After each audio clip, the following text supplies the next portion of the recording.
ഇതിൻ്റെ സംഘാടകർ, ഇവിടെ മോഡറേറ്ററായിട്ടിരിക്കുന്ന വിജയേട്ടൻ, ഡോക്ടർ വിശ്വനാഥൻ, മറ്റ് വേദിയിലിരിക്കുന്ന സുഹൃത്തുക്കളെ, നാട്ടുകാരെ, യോഗയെക്കുറിച്ചിട്ടാണ്. യോഗ രോഗം മാറ്റാൻ യോഗം ആണ് വേണ്ടത്, യോഗയല്ല യോഗം. യോഗം എന്ന് പറഞ്ഞു കഴിഞ്ഞാൽ യോജിക്കൽ എന്നർത്ഥം വന്നു. യോഗ എന്ന് പറഞ്ഞാൽ പൂർണ്ണമാവുന്നില്ല, പൂർണ്ണമാവുന്നത് യോഗം എന്ന് പറയുമ്പോഴാണ്. അതിനെയാണ് നമ്മൾ ഉദ്ദേശിച്ച് പറയുന്നത്, യോഗയല്ല. ഇനി യോഗം എന്ന് പറഞ്ഞു കഴിഞ്ഞാൽ എല്ലാവർക്കും അറിയുന്ന കാര്യം തന്നെയാണ്. മനസ്സും ശരീരവും വേണമെങ്കിൽ യോഗം പൂർണ്ണമാക്കാം. രണ്ട് വസ്തുക്കൾ, രണ്ട് സംഭവങ്ങൾ യോജിപ്പിക്കുന്നതിനെയൊക്കെ യോഗം യോഗം യോഗം എന്ന് പറയും. മനസ്സും ശരീരവും യോജിപ്പിക്കാം. രണ്ട് വണ്ടി തമ്മിൽ കൂട്ടിയിടിക്കാം, അപ്പോഴും യോഗം ഉണ്ടാവും. അതിലൊരാൾ മരിച്ചു പോവും, അതും യോഗമാണ്. അല്ലെങ്കിൽ അയാൾ രക്ഷപ്പെട്ടിട്ടുണ്ടാവും, അതും യോഗമാണ്. രണ്ട് സംഭവങ്ങളെ യോജിപ്പിക്കുന്നതൊക്കെ യോഗം യോഗം എന്ന് പറയും. ഇവിടെ നമ്മളെ ഉദ്ദേശിക്കുന്നത്, യോഗം എന്ന് ഉദ്ദേശിക്കുന്നത് മനസ്സും ശരീരവും സമന്വയിക്കുമ്പോൾ ഉണ്ടാവുന്ന, അതിൽ ആനന്ദം ഉണ്ടാവാം, അല്ലെങ്കിൽ അസ്വസ്ഥതകൾ ഉണ്ടാവാം, സങ്കടം ഉണ്ടാവാം. രണ്ട് സംഭവങ്ങൾ യോജിക്കുന്നതിന് യോഗം എന്ന് പറയുന്നു. അതിൽ ആനന്ദാവസ്ഥയാണ് നമ്മൾ എടുക്കുന്നത്, സന്തോഷത്തെ ഉണ്ടാക്കുക. മനസ്സും ശരീരവും ഏകാഗ്രമാവുമ്പോൾ ആനന്ദം കിട്ടുന്നുണ്ടോ നോക്കുക. അതിന് എന്തൊക്കെ വഴികളുണ്ട്, അതിനെന്തൊക്കെ ട്രാക്ക് ഉണ്ട്, അതിനെയാണ് നമ്മൾ സ്വതവേ യോഗം യോഗം എന്ന് പറയുന്നത്. ആ കാഴ്ചപ്പാടിനെയാണ് ഇന്ന് ഇങ്ങനെയൊക്കെ വ്യാഖ്യാനിക്കുകയും കൊണ്ടുവരികയൊക്കെ ചെയ്യുന്നത്. അപ്പോൾ ഇത് എപ്പോഴാണ് തുടക്കം എന്ന് ചോദിച്ചു കഴിഞ്ഞാൽ, നമ്മൾ നോട്ടീസിലൊക്കെ നിങ്ങൾ കണ്ടിട്ടുണ്ടാവും. 2500 വർഷങ്ങൾക്ക് മുമ്പ്, അല്ലെങ്കിൽ BC 2500 വർഷങ്ങൾക്ക് മുമ്പ് പതഞ്ജലി മഹർഷി എഴുതി വെച്ച ഒരു യോഗ സൂത്രത്തിൽ നിന്നുമാണ് ഇതിനൊരു ഉത്ഭവമായിട്ട് അല്ലെങ്കിൽ പറഞ്ഞു വരുന്നത്. മുമ്പ് ആചാര്യന്മാർ അതിന് മുന്നേ ചെയ്തിട്ടുണ്ടാവായിരിക്കാം. ഞാൻ ഉദ്ദേശിക്കുന്നത് പതഞ്ജലി യോഗയെക്കുറിച്ചിട്ട് തന്നെയാണ്. പതഞ്ജലി മഹർഷി അയാളിലുണ്ടായിരുന്ന ദർശനങ്ങളെ അത് സൂത്രങ്ങളാക്കുകയും സൂത്രങ്ങളെ നമ്മൾ വ്യാഖ്യാനങ്ങളാക്കി കൊണ്ടുവരികയാണ് ചെയ്യുന്നത്. ദർശനങ്ങളെ സൂത്രങ്ങളാക്കുകയാണ്. ഇപ്പോൾ ഉദാഹരണത്തിന് ആർക്കമിഡീസ് എന്ന് പറഞ്ഞ ഒരാൾ ഒരു ടാങ്കിലെ വെള്ളത്തിൽ അങ്ങ് വീണു, വെള്ളം പുറത്തേക്ക് പോയി, ഇത്രയല്ലേ സംഭവിച്ചുള്ളൂ. അപ്പം അയാൾ ഒന്ന് കണ്ടെത്തി. അയാൾ റോഡിലൂടെ ഉടുക്കാതെ നടന്നപ്പോൾ നമ്മളൊക്കെ അയാൾ ഉടുക്കാതെ നടക്കുന്ന ആളാണെന്ന് പറഞ്ഞു. പക്ഷേ ആർക്കിമിഡീസ് കണ്ടെത്തിയതാണ് ഇന്ന് ലോകം. അയാൾ യുറേക്ക എന്ന് പറഞ്ഞു. ഇന്ന് ലോകം മുഴുവൻ ഈ ഫ്ലോട്ടിംഗ് തിയറിയുടെ അല്ലെങ്കിൽ പ്ലവന തത്വം ഉപയോഗിക്കുന്നുണ്ട്. വിമാനം പോകുന്നതും കപ്പൽ ഓടുന്നതും ആ ഒരു നിമിഷത്തിൽ കണ്ട ഒരു ട്യൂണിംഗ് ആണ്. ആ പവറിനെയാണ് നമ്മൾ പറയുന്നത് ദർശനങ്ങളെന്ന്. അത് പിന്നെ ഒരു തിയറിയാക്കി. ആ തിയറിയാണ് പിന്നീട് വ്യാഖ്യാനങ്ങളാക്കിയിട്ടും അതിന് പ്രവർത്തനങ്ങൾ ഉണ്ടാക്കി കൊടുത്തിട്ടും നമ്മുടെ സമൂഹം വളർത്തിക്കൊണ്ടുവന്നത്. അതേപോലെ തന്നെയാണ് ഒരു ആപ്പിള് തലയിൽ വീണപ്പോഴുണ്ടായിരുന്ന ഐസക് ന്യൂട്ടന്റെ സ്വഭാവവും. ഒരു ആപ്പിള് തലയിൽ വീണപ്പോൾ അയാളിലൊരു ട്യൂണിംഗ് ഉണ്ടായി, അതൊരു ആകർഷണ തത്വം ഉണ്ടാക്കി. നമ്മളാണ് അവിടെ ഇരുന്നതെങ്കിൽ ഒരു ചക്ക തന്നെ നമ്മുടെ തലയിൽ വീണു എന്ന് പറഞ്ഞാൽ നമ്മൾ ചിലപ്പോൾ ഒരു വർഷം ചക്ക മാന്തി തിന്നാനേ നമ്മുടെ മൈൻഡ് പോയിട്ടുണ്ടാവുള്ളൂ. പക്ഷെ അവിടെ ഒരു കഴിവ് ക്രിയേറ്റ് ചെയ്യാൻ കഴിഞ്ഞു എന്നുള്ളതാണ് അതിൻ്റെ വ്യത്യാസം. അതുകൊണ്ടാണ് ദർശനങ്ങളെ ഞാൻ പറയാൻ കാരണം. ഒപ്പം തന്നെ അത് സൂത്രങ്ങളാവുന്നത് അതിൻ്റെതായ രീതിയിലാണ്. E=mc² പോലെ, അല്ലെങ്കിൽ power is equal to work by time എന്നൊക്കെ പറയുന്നത് പോലെ ആ കഴിവിലേക്ക് നമ്മൾ അതിനെ കൊണ്ടുവരികയും അത് പ്രാവർത്തികമാക്കുകയും ചെയ്യുമ്പോഴാണ് വരുന്നത്. ഇത് ആരോഗ്യ നയത്തിലേക്ക് നമുക്ക് കൊണ്ടുവരാം, അല്ലെങ്കിൽ മറ്റ് രീതികളിലേക്കും കൊണ്ടുവരാം. ഇങ്ങനെയുള്ള ദർശനങ്ങളെയാണ്, അത് പതഞ്ജലി മഹർഷിയുടെ ഒരു ദർശനമായതുകൊണ്ട്, യോഗാശാസ്ത്രത്തിൻ്റെ ഒരു ഭാഗമായതുകൊണ്ട് അതിലേക്ക് നമുക്ക് കിടക്കാം. അവിടെ മനസ്സും ശരീരവും ഏകാഗ്രമാകുന്ന ഒരു അനുഭൂതി. മനസ്സും ശരീരവും ഏകാഗ്രമാവുമ്പോൾ ആനന്ദം ഉണ്ടാവും, അല്ലെങ്കിൽ അതിന് ഓപ്പോസിറ്റ് ആയിട്ടുള്ള ഒരു പ്രവർത്തനം ഉണ്ടാവും. ആനന്ദാവസ്ഥയിലേക്ക് പോകാനാണ് ആഗ്രഹിക്കുന്നത്. മനസ്സും ശരീരവും ഏകാഗ്രമാവുമ്പോൾ ഉണ്ടാവുന്ന സന്തോഷത്തെയാണ് സുഖം സുഖം സുഖം എന്ന് പറയുന്നത്. അങ്ങനെയാണെങ്കിൽ അതിന് എത്ര വഴികളുണ്ടെന്ന് നോക്കാം. ഒന്ന് ഭക്തിയോഗം. ഭക്തിയിലൂടെ മനസ്സും ശരീരവും വേണമെങ്കിൽ യോജിപ്പിക്കാം. അല്ലെങ്കിൽ കർമ്മയോഗം, പ്രവൃത്തിയിലൂടെ ആനന്ദാവസ്ഥ കണ്ടെത്താം. സർവീസ് ചെയ്യുന്നവരൊക്കെ, മഹാത്മാഗാന്ധി അല്ലെങ്കിൽ ഒരു കൈക്കോട്ട് എടുത്ത് കിളക്കുകയാണ്, മനസ്സും ശരീരം ഏകാഗ്രമായിട്ട് കിളക്കുമ്പോൾ ഉണ്ടാവുന്ന ഒരു സംതൃപ്തി ഉണ്ട്. ആ സംതൃപ്തിയാണ് നമ്മൾ സുഖം എന്ന് പറയുന്നത്. അത് തന്നെ അസ്വസ്ഥപ്പെടുത്തിയിട്ടും കിളക്കാം. മനസ്സ് വേറെ എങ്കിലും പോവുക, നമ്മൾ കിളക്കാൻ ഉപയോഗിക്കുകയും ചെയ്യാം. കിളക്കുമ്പോൾ നടുവേദന ഉണ്ടാവും, അത് സ്വാഭാവികം. ഇങ്ങനെ രണ്ടവസ്ഥകളുണ്ട്. അതിലത്തെ ആനന്ദാവസ്ഥയെ സ്വീകരിക്കാൻ പറ്റുന്ന അവസ്ഥയെ കർമ്മയോഗ എന്ന് പറയാം. ഭക്തിയോഗം, കർമ്മയോഗം, ഹഠയോഗമുണ്ട്. പ്രകടനങ്ങളുടെ ആനന്ദാവസ്ഥ കണ്ടെത്തുന്നവരുണ്ട്. വേണമെങ്കിൽ സച്ചിൻ ടെണ്ടുൽക്കറും ഇതേപോലെ പ്രകടനങ്ങളുടെ ആനന്ദാവസ്ഥ കണ്ടെത്തിയവരാണ്. ഞാൻ നമ്മളുടെ മാനസിക തലങ്ങളിലൂടെ പറയുന്നു എന്ന് മാത്രം. ഒരു ക്രിക്കറ്റ് കളിച്ചുകൊണ്ടിരിക്കുമ്പോൾ അയാൾ സിക്സർ എങ്ങനെ എടുക്കണം, ഫോർ എങ്ങനെ എടുക്കണം, റൺ എങ്ങനെ എടുക്കണം എന്ന് ആലോചിക്കുന്നത്. അത് മനസ്സ് കൃത്യമായിട്ട് കൊണ്ടുപോയിട്ട് അയാൾ അത് പൂർണ്ണമാക്കുമ്പോഴാണ് അയാൾ ലോകപ്രശസ്തനാവുന്നത്. കളിയിലൂടെ ആനന്ദം കണ്ടെത്തി. ഭക്തിയോഗം, കർമ്മയോഗം, ഹഠയോഗം ഉണ്ട്. അതുപോലെ വേറെയും യോഗങ്ങളുണ്ട്. ജ്ഞാനയോഗമുണ്ട്. അറിവിലൂടെ ആനന്ദാവസ്ഥ കണ്ടെത്തുന്നവരുണ്ട്. Research mind ഉപയോഗിക്കുന്നവരുണ്ട്. അതല്ലെങ്കിൽ രാജയോഗമുണ്ട്. ഇന്നത്തെ ലൈഫിൽ എങ്ങനെ പോസിറ്റീവായി പോകേണ്ടത് എന്നുള്ളതിനെ കുറിച്ചിട്ട്. രാജയോഗത്തെക്കുറിച്ചാണ് പതഞ്ജലി മഹർഷിയുടെ ഒരു രീതി കൊണ്ടുപോയത്. അതിൽ 8 പാഠങ്ങളുണ്ട്. യമ, നിയമ, പ്രാണായാമ, പ്രത്യാഹാര, ആസന, ധ്യാന, ധാരണ, സമാധി. ഇങ്ങനെ 8 പാഠങ്ങളിലൂടെ കടന്നു പോകുന്നുണ്ട്. ഈ 8 പാഠങ്ങൾ എന്തിനാണെന്ന് ചോദിച്ചു കഴിഞ്ഞാൽ, ഈ മനസ്സും ശരീരത്തിനെയും ഏകാഗ്രമാക്കിയിട്ട് ഇന്നത്തെ ലൈഫിൽ എങ്ങനെ പോസിറ്റീവായിട്ട് കൊണ്ടുപോകാൻ കഴിയും എന്നുള്ള ഒരു ചിന്തയായിരിക്കാം. അതിൽ യമ എന്ന പാഠത്തിൽ അതിൽ പിന്നെയും കുറച്ചും കൂടി ഡെവലപ്പ് ചെയ്തിട്ടുണ്ട്. ഇതൊക്കെ നമ്മുടെ കാലദേശ മുഖന്യായ വ്യത്യാസങ്ങൾക്കനുസരിച്ച് മാറ്റപ്പെട്ടിട്ടുണ്ടാവും. അതില്ലെങ്കിൽ അത് ശാസ്ത്രമാവില്ല. പഴയതിങ്ങനെ തിരിച്ചുകൊണ്ട് അതെന്നെ പറഞ്ഞുകൊണ്ടിരിക്കുന്ന ഒരു കാലഘട്ടത്തിലൂടെ അല്ല പോകുന്നത്. പഴയ കാലത്ത് അങ്ങനെ ഒരു സംഭവം ഉണ്ടായിട്ടുണ്ട്, ഒരു നിമിത്തം ഉണ്ടായിട്ടുണ്ട്, അല്ലെങ്കിൽ ഒരു ദർശനം ഉണ്ടായിട്ടുണ്ട്. ആ ദർശനത്തെ നമ്മളത് സൂത്രമാക്കിയിട്ടുണ്ട്. ആ സൂത്രത്തെ നമ്മൾ പ്രാവർത്തികമാക്കാൻ തുടങ്ങിയിട്ടുണ്ട്. അവിടെയാണ് റിസർച്ച് മൈൻഡിന്റെ ക്വാളിറ്റി, അല്ലെ അവിടെയാണ് ശാസ്ത്രങ്ങൾ കയറി വരുന്നത്. അതുവരെ നമുക്കതിനെക്കുറിച്ച് അറിയില്ല. അത് അവരുടെ സ്വന്തം താല്പര്യത്തിനനുസരിച്ച് കൊണ്ടുവന്നതായിരിക്കാം. പക്ഷെ ഇപ്പം നമ്മളതിനെ ശാസ്ത്രീയമായ രീതിയിൽ അതിനെ വിശകലനം ചെയ്യേണ്ടതുണ്ട്. അതുകൊണ്ടായിരിക്കാം ഇങ്ങനെ ഒരു സംവാദം വെച്ചിട്ടുണ്ടാവുക. അതിൻ്റെ ഭാഗമായിട്ടാണ് ഞാനിവിടെ വന്നിരിക്കുന്നത്. ഇവിടെ യമ എന്ന് പറഞ്ഞ പാഠത്തിൽ 5 സൈഡ് ഹെഡിങ് ഉണ്ട്.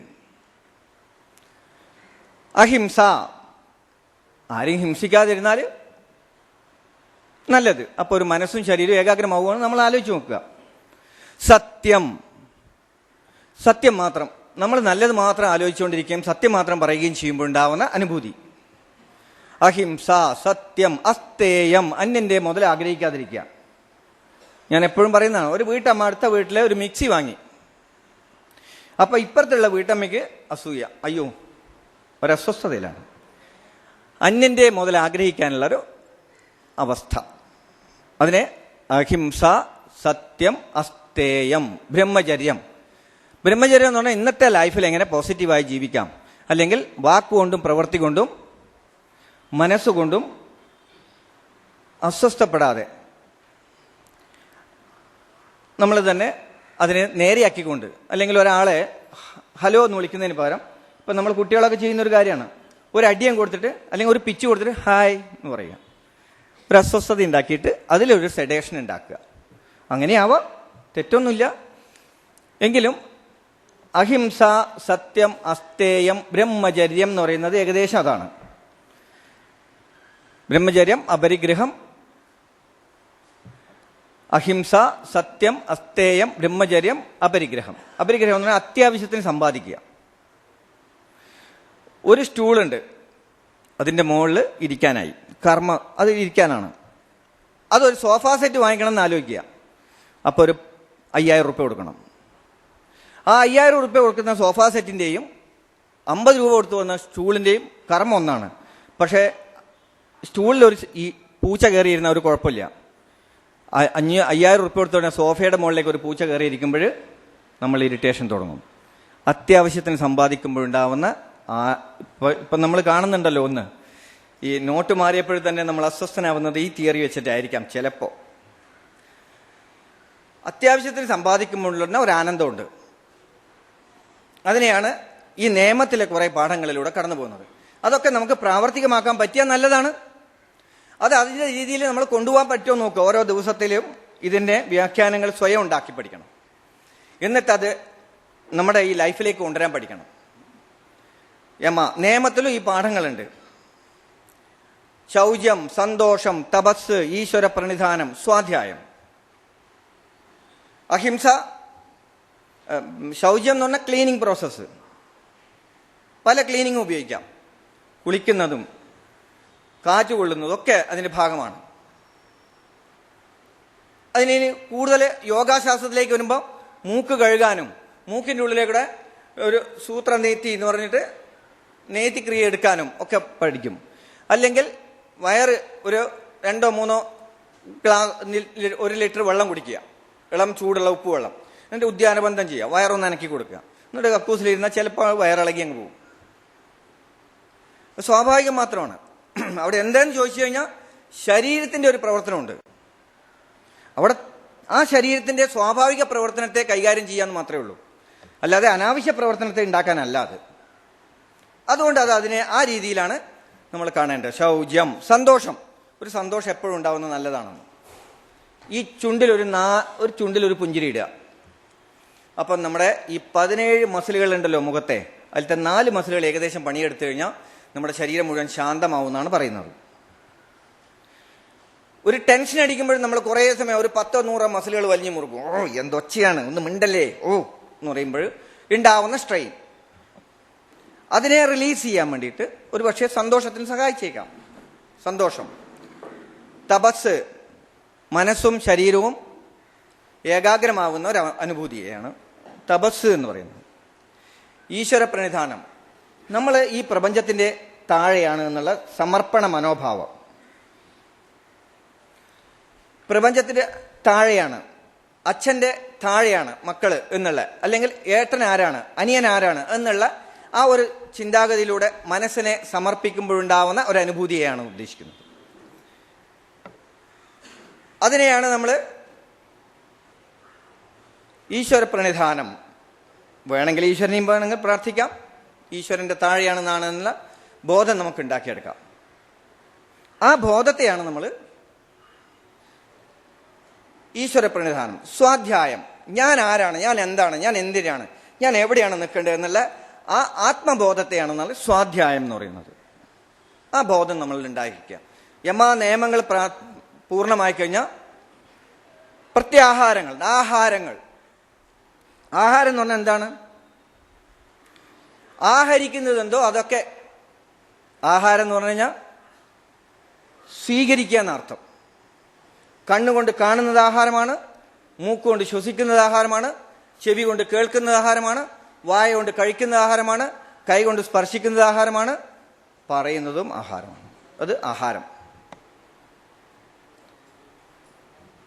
അതിനെ അതിലത്തെ ഒരു ഭാഗം മാത്രമാണ് ഭക്ഷണം. അത് വേറെയാണ്. ശൗചം, നിയമത്തിലെ ആഹാരത്തിലെ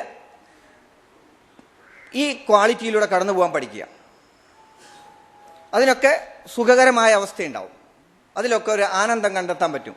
അവിടെയൊക്കെ മനസ്സും ശരീരവും ഏകാഗ്രമാക്കുന്ന ഒരു അനുഭൂതി ഉണ്ടാക്കിയെടുക്കാൻ പറ്റും. അതാണ് യോഗം എന്ന് പറയുന്നത്. അതിലൂടെ എങ്ങനെ കടന്നു പോകുമ്പോൾ നിയമ, പ്രാണായാമ, പ്രത്യാഹാര, ആസനാസ്, പ്രാണായാമത്തിലേക്ക് പോകുമ്പോൾ പ്രാണന്റെ വ്യാപാരങ്ങളെ, ഒരമ്മയുടെ ഗർഭപാത്രത്തിൽ നിന്നും ഒരു കുട്ടി താഴേക്ക് പറന്നു വീഴുമ്പോൾ ഒരു ശ്വാസം എടുക്കുന്നുണ്ട്. അത് മരിക്കുമ്പോൾ ആ ശ്വാസം വിടുകയും വേണം. അതിൻ്റെ ഇടയിൽ ഒരേപോലെയല്ല, കുറേ ശ്വാസോച്ഛ്വാസത്തിലൂടെയാണ് ആരോഗ്യം അല്ലെങ്കിൽ സുഖം കണ്ടെത്തുന്നത്. അങ്ങനെ ഒരേപോലെയുള്ള താളാത്മകമായ ചലനത്തെ ഈ പ്രകൃതിയും മനുഷ്യനും തമ്മിലുള്ള ഒരു റിലേഷൻഷിപ്പിനെയാണ്, അതൊരു യോഗമാണ്. ആ യോഗം പൂർണ്ണമാക്കേണ്ടത് നമ്മുടെ ചുമതലയാണ്.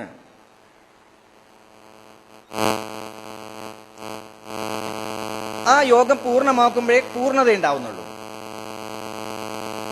അത് അതിന്റെ താളങ്ങളിലൂടെ കടന്നു പോകേണ്ടതുണ്ട്.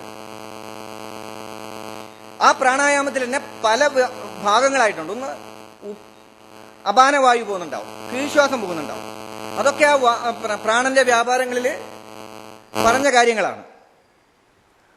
പ്രാണന്റെ വ്യാപാരങ്ങളെ പല രീതിയിലായിട്ട് പല കാലഘട്ടത്തിലൂടെ കടന്നു വരുമ്പോൾ പല ആൾക്കാരും അത് സ്വായത്തമാക്കിയിട്ടുള്ള അനുഭൂതികളിലൂടെ അതിന്റെ റിസർച്ച് ചെയ്തിട്ട് അതിന്റെ ശാസ്ത്രവശങ്ങളിലൂടെ കടന്നുപോയിട്ടുണ്ട്.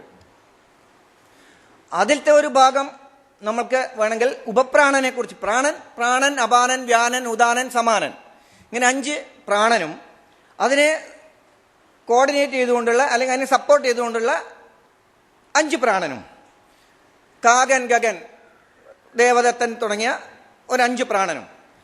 ഈ പ്രാണന്റെ അവസാനത്തെ ദേവദത്തൻ എന്ന് പറഞ്ഞ പ്രാണൻ ഒരു ചെറിയ സ്വഭാവമുണ്ട്. മരിച്ചു കഴിഞ്ഞിട്ട് പിന്നെയും ഒരു 10-15 അരമണിക്കൂർ നേരം അവിടെ നിൽക്കും. എന്നിട്ടേ ആ പ്രാണൻ പോകുന്നുള്ളൂ എന്നൊരു യോഗാശാസ്ത്രം അല്ലെങ്കിൽ ഒരു ശാസ്ത്രവശത്തിലൂടെ അത് കണ്ടെത്തിയിരിക്കുന്നു. അവരുടെ ട്യൂണിംഗ് ആണോ ഇന്ന് ശാസ്ത്രം കണ്ടുപിടിക്കുന്നതാണോ അറിയില്ല. അരമണിക്കൂർ കഴിഞ്ഞാലേ അയാള് പ്രാണൻ ശരീരത്തിൽ നിന്ന് വിട്ടുപോകുന്നുള്ളൂ എന്ന് കണ്ടെത്തി. ഒരു പക്ഷെ കാകൻ അല്ലെങ്കിൽ ഗഗൻ എന്ന് പറയുന്ന ഒരു പ്രാണന്റെ വ്യാപാരത്തിന് ഒരു പക്ഷെ എക്കിട്ടുണ്ടാക്കാൻ, അതൊരു പ്രാണന്റെ വ്യാപാരമാണ്. ശ്വസനത്തിലുണ്ടാവുന്ന പ്രത്യേകതകളിൽ ശാസ്ത്രവശങ്ങളിലൂടെ വേണമെങ്കിൽ പോവാം. ഈ ഒരു ശ്വാസകോശത്തിന്റെ എക്സ്പാൻഷൻ ഒരു തവണ വികസിക്കുകയും ചുരുങ്ങുകയും ചെയ്യുമ്പോൾ ഈ അന്തരീക്ഷത്തിൽ നിന്ന് 21% ഓക്സിജനെ സ്വീകരിക്കാൻ കഴിയുള്ളൂ. അത്രേ ഇവിടെയുള്ളൂ. അതിൽ 5% ഓക്സിജനെ ശ്വാസകോശം വിനിമയം നടത്താൻ ഉപയോഗിക്കുന്നുള്ളൂ. ബാക്കിയൊക്കെ തിരിച്ച് പുറത്തേക്ക് പോകേണ്ടി വരും. ഒരു ഹിമോഗ്ലോബിൻ ആറ്റം 4 ഓക്സിജൻ ആറ്റത്തെ സ്വീകരിക്കേണ്ടതുണ്ട്. അങ്ങനെ ഓരോ തവണയും ശ്വാസോച്ഛ്വാസത്തിന്റെ ക്രമാനുഗതമായ ചലനങ്ങളെ പൂർണ്ണമാക്കേണ്ടത് നമ്മുടെ ചുമതലയാണ്. അത് കിട്ടാത്ത ആൾക്കാർക്ക് ആനന്ദകരമായ രീതിയിലേക്ക് കൊണ്ടുപോകണമെന്നുണ്ടെങ്കിൽ അതിനൊരു പ്രാക്ടീസ് ആവശ്യമാണ്. അപ്പോൾ ഒരു പ്രാണന്റെ വ്യാപാരത്തെക്കുറിച്ച് പഠിക്കേണ്ടതുണ്ട്. അത് പ്രാണായാമത്തിലേക്ക് വന്നു. ഓരോ തവണ നമ്മൾ ശ്വാസോച്ഛ്വാസം വികസിക്കുകയും ചുരുങ്ങുകയും ചെയ്യുമ്പോൾ ഈ 12 വാരിയല്ലുകളും അതിനെ ചേർന്ന് നിൽക്കുന്ന 33 കശേരുക്കളുണ്ട്. ഓരോ തവണ ശ്വാസകോശത്തിലെ 12 വാരിയല്ലുകൾ വികസിക്കുന്ന സമയത്ത് 33 കശേരുക്കൾ ഇങ്ങനെ അനങ്ങിക്കൊണ്ടിരിക്കും. അതിനകത്തൂടെ പോകുന്ന സുഷ്മനാ നാഡിക്ക് ഒരു ഊർജം കിട്ടും. ആ ഊർജത്തെ ശരീരം സ്വീകരിക്കുന്നുണ്ട്. ഓരോ തവണയും ശ്വാസകോശത്തിന്റെ ക്രമാനുഗതമായ ചലനങ്ങളിലൂടെ പോകുമ്പോൾ അത് വയറിന്റെ ഭാഗത്ത് വരുന്ന താളാത്മകമായ ചലനങ്ങളിലൂടെ നമ്മൾ കഴിക്കുന്ന ഭക്ഷണത്തെ ദഹിപ്പിക്കുന്നുണ്ട്. അതിന് ഒരു കൃത്യമായ ചലനങ്ങളുണ്ട്. പെരിസ്റ്റാലിസിസ് എന്ന് പറഞ്ഞ ചലനം. ആ ചലനങ്ങൾ ഉണ്ടാക്കിയെടുക്കാൻ ഒരു പക്ഷേ ഈ വാരിയല്ലിന്റെ ഉള്ളിലുള്ള ശ്വാസകോശത്തിന് അതിന്റെ ക്രമാനുഗതമായ ചലനങ്ങളോട് സാധിക്കുന്നുണ്ട്. ഓരോ തവണയും ശ്വാസകോശത്തിന്റെ ക്രമാനുഗതമായ ചലനങ്ങൾ നടക്കുന്ന സമയത്ത് ശ്വാസകോശത്തിൽ വായു നിറയുകയും വയറിന്റെ ഭാഗത്ത് ഭക്ഷണം നിറയും, സോളിഡ് ആയിട്ടുള്ള വസ്തുക്കൾ നിറയുകയും ചെയ്യുന്നു. ഇതിന്റെ താളാത്മകമായ ചലനങ്ങളെ കൃത്യമാക്കുന്നതിന് വേണ്ടി ഡയഫ്രത്തിന്റെ ഭാഗത്ത് ഒരു പ്രത്യേകത ചലനം ഉണ്ടാക്കുന്നുണ്ട്. ഇത്തരം ചലനങ്ങളിലേക്ക് കൊണ്ടുപോകാനുള്ള ഒരു കഴിവ് ശ്വാസകോശത്തിന്റെ കഴിവായിരിക്കാം. പക്ഷെ പ്രകൃതിയുടെ ഒരു താളാത്മകമായ അല്ലെങ്കിൽ ഓക്സിജന്റെ ഒരു താളം കൊടുക്കുന്നുമുണ്ട്. ഒരു മൊബൈൽ ഫോൺ അരമണിക്കൂർ പ്ലഗിൽ കുത്തിവെച്ചാലേ ലോകം മുഴുവൻ കാണാൻ പറ്റുള്ളൂ, നെറ്റ് ഉപയോഗിക്കാൻ പറ്റുള്ളൂ. അതിന് അരമണിക്കൂർ ചാർജ് ചെയ്യേണ്ടതുണ്ട്. ആ അരമണിക്കൂർ ചാർജ് ചെയ്യാൻ ആവശ്യമായ പവർ നമ്മൾ 2 മണിക്കൂർ അല്ലെങ്കിൽ അരമണിക്കൂർ കുത്തി കൊടുക്കണം. നമുക്കാരാണ് അങ്ങനെ ചാർജ് ചെയ്യാൻ തന്നിട്ടുള്ളത്? നമ്മൾ ചാർജ് ചെയ്യുന്നത് ഒരു പക്ഷേ ഈ അന്തരീക്ഷത്തിലെ ഓക്സിജനെ സ്വീകരിക്കുകയും കാർബൺ ഡൈ ഓക്സൈഡിനെ പുറന്തള്ളുകയും ചെയ്തുകൊണ്ടാണ്.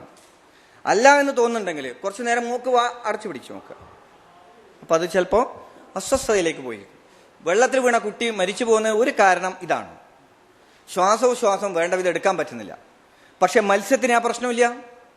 മത്സ്യത്തിന് ശ്വാസോച്ഛ്വാസം അതിലുള്ള വെള്ളത്തിലുള്ള ഓക്സിജനെ സ്വീകരിക്കാനുള്ള കപ്പാസിറ്റിയോട് കൂടിയായിരിക്കാം.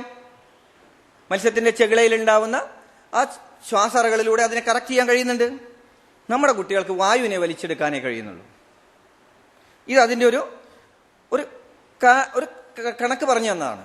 അപ്പം നമ്മളുടെ പ്രകൃതിയിൽ ഉണ്ടാവുന്ന ഈ ക്വാളിറ്റിയെയാണ് നമ്മൾ സ്വീകരിക്കുന്നതെന്ന് അർത്ഥം. അതൊക്കെ പ്രാണന്റെ വ്യാപാരങ്ങളിലുള്ളതാണ്.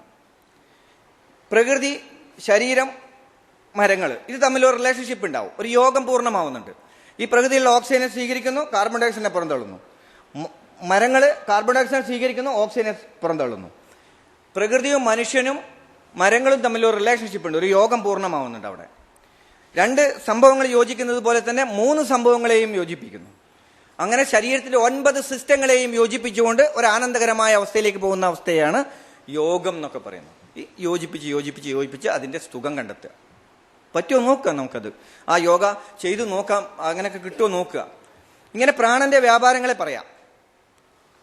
അത് പ്രാണായാമം. യമ, നയമ, പ്രാണായാമ, പ്രത്യാഹാര, ആസനാസ്. ആസനാസ് നമ്മുടെ ഈ ഫിസിക്കൽ ബോഡിയിൽ ഉണ്ടാവുന്ന ചലനങ്ങളെ ഏകോപിപ്പിക്കുക. ഹൃദയത്തിന്റെ ചലനം ഒരു തലത്തിലാണ്, ശ്വാസകോശത്തിന്റെ ചലനം ഒരു തലത്തിലാണ്. ശ്വാസകോശം മിനിറ്റിൽ 18 തവണ ശ്വാസം എടുത്ത് ശ്വാസം വിടണം. ഹൃദയം മിനിറ്റിൽ 72 തവണ അടിക്കണം. 18:4:72 1:4 എന്ന റേഷ്യോയിലാണ് ഹൃദയവും ശ്വാസകോശവും തമ്മിലുള്ള ബന്ധം. അങ്ങനെയാണെങ്കിൽ ശ്വാസോച്ഛ്വാസത്തിന്റെ ക്രമാനുഗതമായ ചലനങ്ങളുടെ ഹൃദയതാളത്തെ നമുക്ക് ഏകോപിപ്പിക്കാൻ കഴിയുമെന്നാണ്. ഇതൊരു ചോദ്യമല്ലേ, അതൊരു രീതിയല്ലേ? ആ രീതി പ്രാക്ടീസ് ചെയ്യേണ്ടത് നമ്മുടെ ചുമതലയല്ലേ? അപ്പോൾ ഉണ്ടാവുന്ന ആനന്ദകരമായ അവസ്ഥയെ ശ്വാസം മുട്ട് കുറക്കാൻ സഹായിക്കുമോ നോക്കണം. അത് ഹൃദയതാളത്തെ കൃത്യമാക്കാൻ പറ്റുമ്പോൾ ചെറിയ ചെറിയ ഹൃദയത്തിന്റെ പ്രയാസങ്ങളെ അതിജീവിക്കാൻ കഴിയുമോ നോക്കാം. ഹൃദയത്തിന്റെ താളത്തിന് സമാനമായിക്കൊണ്ട് പൾസിന്റെ താളങ്ങളെ കൃത്യമാക്കാം. പൾസിന്റെ താളങ്ങളെ സമാനമാക്കിക്കൊണ്ട് സെൽസുകളുടെ താളങ്ങളെ കൃത്യമാക്കാം, അവയവങ്ങളുടെ താളങ്ങളെ കൃത്യമാക്കാം. ഇങ്ങനെ ശരീരത്തിന്റെ താളങ്ങളെ കൃത്യമാക്കി ആനന്ദാവസ്ഥയിലേക്ക് വരാനുള്ള ഒരു ടെക്നിക്ക്. അതൊക്കെ ഇതിലൂടെ കടന്നു പോകുമ്പോൾ നമുക്ക് കിട്ടേണ്ടതുണ്ട്. അപ്പോൾ ഓരോ തവണ നമ്മൾ യോഗ ആസനാസ് എടുക്കുമ്പോൾ ആ ആസനാസിലൂടെ കടന്നു പോകുമ്പോൾ നമ്മുടെ ശരീരത്തിനകത്തെ 9 സിസ്റ്റത്തെയും കൃത്യമാക്കേണ്ട ചുമതലയുണ്ട്. അതിനെയൊക്കെ യോജിപ്പിക്കേണ്ടത്, യോഗമാക്കേണ്ടതുണ്ട്. ഒരു മസിൽ നമ്മളിങ്ങനെ മടക്കിയിട്ട് അതേപോലെ നിവർത്തുന്നുണ്ടാവും. ആ മസിലിനുള്ളിലൂടെ ഒരുപാട് നാഡികളും ഞരമ്പുകളും പോകുന്നുണ്ട്. മാത്രമല്ല ഞരമ്പുകളിലൂടെ പോകുന്ന രക്തത്തിലുണ്ടാവുന്ന പല ഘടകങ്ങളും ഓരോ തവണ നമ്മൾ മടക്കുകയും നിവർത്തുകയും ചെയ്യുമ്പോൾ ഉണ്ടാവുന്ന സെൽസുകളിൽ വരുന്ന പ്രഷറുകൾ, ഇതൊക്കെ വളരെ രസകരമായ രീതിയിൽ, ആനന്ദകരമായ രീതിയിൽ, സുഖകരമായ രീതിയിൽ പ്രാക്ടീസ് ചെയ്ത് പഠിക്കുമ്പോൾ അത് രോഗങ്ങൾ മാറ്റാനാണ് സഹായിക്കുക, രോഗങ്ങൾ ഉണ്ടാക്കാൻ സഹായിക്കാറില്ല. പിന്നെ രോഗങ്ങൾക്ക് ശരീരമാണ് പ്രവർത്തിക്കേണ്ടത്, മരുന്നുകളല്ല. മരുന്നുകൾ കഴിക്കുമ്പോഴും ശരീരം അതിൻ്റെ മുകളിൽ പ്രവർത്തിക്കണം. അല്ലാതെ എങ്ങനെ മരുന്നുകൾക്ക് ജീവനുണ്ട്? ICUവിൽ കിടക്കുന്ന ഒരു പേഷ്യൻറ്റിനോട് പറയാണ്, അല്ലെങ്കിൽ അവരെ കൂടെ നിൽക്കുന്ന ആളോട് പറയാണ്, നിങ്ങളുടെ രോഗിയെ കൊണ്ടുപോയിക്കോളൂ. എന്ത് സാർ? ഡോക്ടറോട് ചോദിച്ചപ്പോൾ ഡോക്ടർ പറഞ്ഞു, അത് ആ രോഗി റെസ്പോണ്ട് ചെയ്യുന്നില്ല. രോഗി ഡോക്ടർ അവരുടെ ഔഷധപ്പെട്ടിയിലുള്ള എല്ലാ മരുന്നുകളും കൊടുത്തപ്പോഴും ആ രോഗിക്ക് അതിനെ ഒരു ആക്ഷനിലേക്കോ റിയാക്ഷനിലേക്കോ കൊണ്ടുപോകാൻ കഴിയാത്തത് കൊണ്ട് ഞാൻ നിസ്സഹായനാണെന്ന് പറയുന്ന ഡോക്ടറുടെ മുന്നിലാണ് ഒരു രോഗിയുടെ ബന്ധു നിൽക്കുന്നത്. അവിടെ നമ്മൾ കാണേണ്ടത് രോഗം മാറാൻ മറ്റ് അവസ്ഥകളല്ല, ശരീരത്തിൻ്റെ ഏകോപനമാണ് എന്ന് നമ്മൾ പഠിക്കും. ശരീരത്തിൻ്റെ ഊർജത്തെ സംരക്ഷിക്കുക എന്നുള്ളതാണ്. ഊർജ സംരക്ഷണമാണ് സയൻസ്. ഊർജം വിഘടിപ്പിക്കുകയും ചെയ്യാം, ഊർജത്തെ യോജിപ്പിക്കുകയും ചെയ്യാം, ഊർജത്തെ വിഘടിപ്പിക്കുകയും ചെയ്യാം.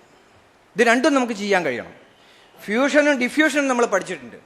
മൈക്രോ തിയറി ഉണ്ട്, മാക്രോ തിയറി ഉണ്ട്. മൈക്രോ തിയറിയിലൂടെയും നമ്മൾക്ക് പോയിട്ട് ആനന്ദം കണ്ടെത്താം, മാക്രോ തിയറിയിലൂടെയും പോയിട്ട് കണ്ടെത്താം. അതുകൊണ്ട് പ്രപഞ്ചത്തിലേക്ക് പല നക്ഷത്രങ്ങളെയും കാണാൻ പോകുന്നവർ കണ്ടിട്ടുണ്ടാവും. നമ്മളതിൻ്റെ നാനോ തിയറിയിലേക്ക് പോകുന്നവർ കണ്ടിട്ടുണ്ടാവും. രണ്ടും ഒരു ക്വാളിറ്റിയിലൂടെ കടന്നു പോകുന്നു. അവിടെ രണ്ടും ഏകാഗ്രമാണ് എന്നർത്ഥം, രണ്ടറ്റങ്ങളാണെന്ന് മാത്രം. നമ്മളതിൻ്റെ മിഡിൽ പോർഷനിൽ നിന്നുകൊണ്ട് ആരോഗ്യം കണ്ടെത്താൻ പഠിക്കുകയാണ്. അവിടെ ഒരു പവർ ഉണ്ട്, 0 പവറിലേക്ക് വരാൻ പഠിക്കുകയാണ്. ദേഷ്യം പിടിക്കുന്ന ഒരാളെ ശാന്തമാക്കി കഴിഞ്ഞാൽ അതിൻ്റെ മിഡിൽ പോർഷനിലേക്ക് വരുമെന്ന് നോക്കുന്ന ഒരവസ്ഥയുണ്ട്. അത് മാനസിക തലങ്ങളിലൂടെ പോകുമ്പോഴാണ്. ശരീരത്തിൻ്റെ മസിലുകളുടെ ചലനങ്ങളെ നല്ലോണം ഒന്ന് പ്രസ് ചെയ്ത് പിന്നെ അങ്ങോട്ട് റിലീസ് ചെയ്യുമ്പോൾ അതിലുണ്ടാവുന്ന ഒരു സുഖമുണ്ട്, സെഡേഷനുണ്ട്, ഒരു ശാന്തമായ അവസ്ഥയുണ്ട്. അത് പ്രാക്ടീസ് ചെയ്യാണ് യോഗാഭ്യാസത്തിലൂടെ ചെയ്യുന്നത്. നമുക്ക് വേണമെങ്കിൽ ഒരു കാൽ മലർന്ന് കിടന്നിട്ട് ഒരു കാല് മുകളിലോട്ട് ഉയർത്തിയിട്ട് അത് മെല്ലെ താഴ്ത്തി വെക്കാം.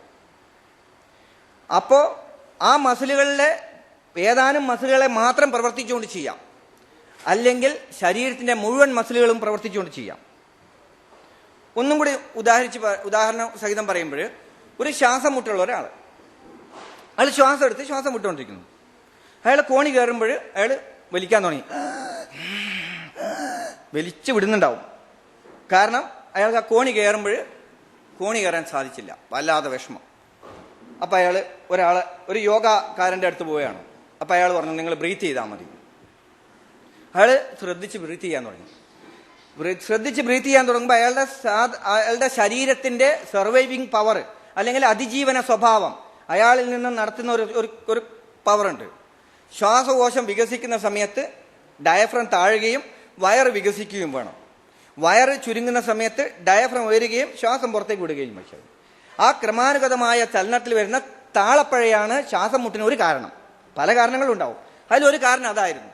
പക്ഷേ നമ്മളെപ്പോഴും ഡോക്ടർമാരുടെ അടുത്ത് പോകുമ്പോൾ അവരെന്നും മരുന്ന് മാത്രമേ തരുന്നുള്ളൂ, മാറുന്നില്ല. അവസാനം ഒരു ഡോക്ടർ പറഞ്ഞു, നിങ്ങളൊരു യോഗയും കൂടി ചെയ്തോളൂ. ഇദ്ദേഹം വന്നിട്ട് ഇവിടുന്ന് യോഗ കുറച്ചു കാലം പ്രാക്ടീസ് ചെയ്തപ്പോൾ അയാൾ മാറി. ഡോക്ടറെ കുറ്റം പറയല്ല, രോഗിയെ കുറ്റം പറയല്ല, യോഗക്കാരനെയും കുറ്റം പറയല്ല. ആ അവസ്ഥ അത് നേരെയായിപ്പോയി. അതാണ് അതിൻ്റെ കാര്യം. അത് അയാളുടെ ശരീരം അതിനെ അതിജീവിക്കാൻ ആവശ്യമായതിലുള്ള ചെസ്റ്റിന്റെയും അബ്ഡോമിനിന്റെയും ക്രമാനുഗതമായ ചലനത്തെ പൂർണ്ണമാക്കിക്കൊണ്ട് ശ്വാസകോശത്തിന്റെ കറക്ഷൻ ഉണ്ടാക്കിയെടുത്തു. കോണി കയറുന്ന ആള് അയാൾ ഉള്ളിലേക്ക് വലിച്ചിട്ടാണെന്ന് ചോദിച്ചോളൂ, ഈ തൊണ്ടയുടെ ഭാഗത്തെ വയറിനെ സക്ക് ചെയ്യുമ്പോൾ തൊണ്ടയുടെ ഭാഗത്താണ് സ്ട്രെയിൻ വരിക. മൂക്കിന്റെ ഭാഗത്ത് ശക്തി കൊടുത്തിട്ടാണെങ്കിൽ ചെസ്റ്റിന്റെ കുറേയൊക്കെ എക്സ്പാൻഡ് ചെയ്യും. അയാളുടെ ശീലിച്ചു പോയി. എങ്ങനെ, ഒരു മാവിന്റെ മുകളിൽ കയറിയപ്പോൾ പെട്ടെന്ന് നിരങ്ങി അങ്ങ് വീണുപോയി. അപ്പൊ ഒരു വലിച്ചതാ, അത് തലച്ചോറിൽ ലോഡ് ചെയ്തു. പിന്നെ അത് തന്നെ ശ്വാസം പിറകിലോട്ടായി, ഓപ്പോസിറ്റായി.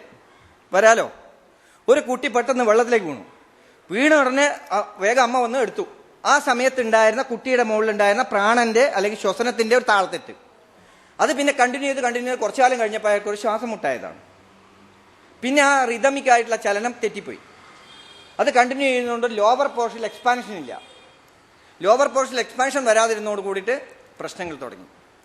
അങ്ങനെ ആയിക്കൂടെ? വേറെയും വഴികളുണ്ടാവാം. അതിന് ഈ യോഗാശാസ്ത്രം പറ്റില്ലെങ്കിൽ വേണ്ട മറ്റു വൈദ്യശാസ്ത്രങ്ങളെ ഉപയോഗിക്കാം. എല്ലാം ശാസ്ത്രത്തിലൂടെ കടന്നു പോവുകയാണ്. ഇതല്ല എങ്കിൽ വേറെ ഉപയോഗിക്കാം. ഇതന്നെ ഉപയോഗിച്ചുള്ള ഒരു നിയമമില്ല.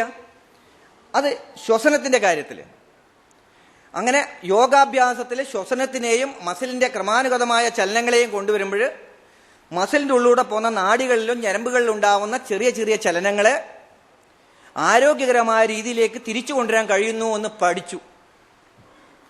അതൊരു ക്വാളിറ്റിയാണ്. ഒരാൾ കൈക്കോട്ടെടുത്ത് കിളച്ചുകൊണ്ടിരിക്കുമ്പോൾ ഞാൻ നേരത്തെ പറഞ്ഞില്ലേ, 2 തരത്തിൽ കിളക്കാമെന്ന്.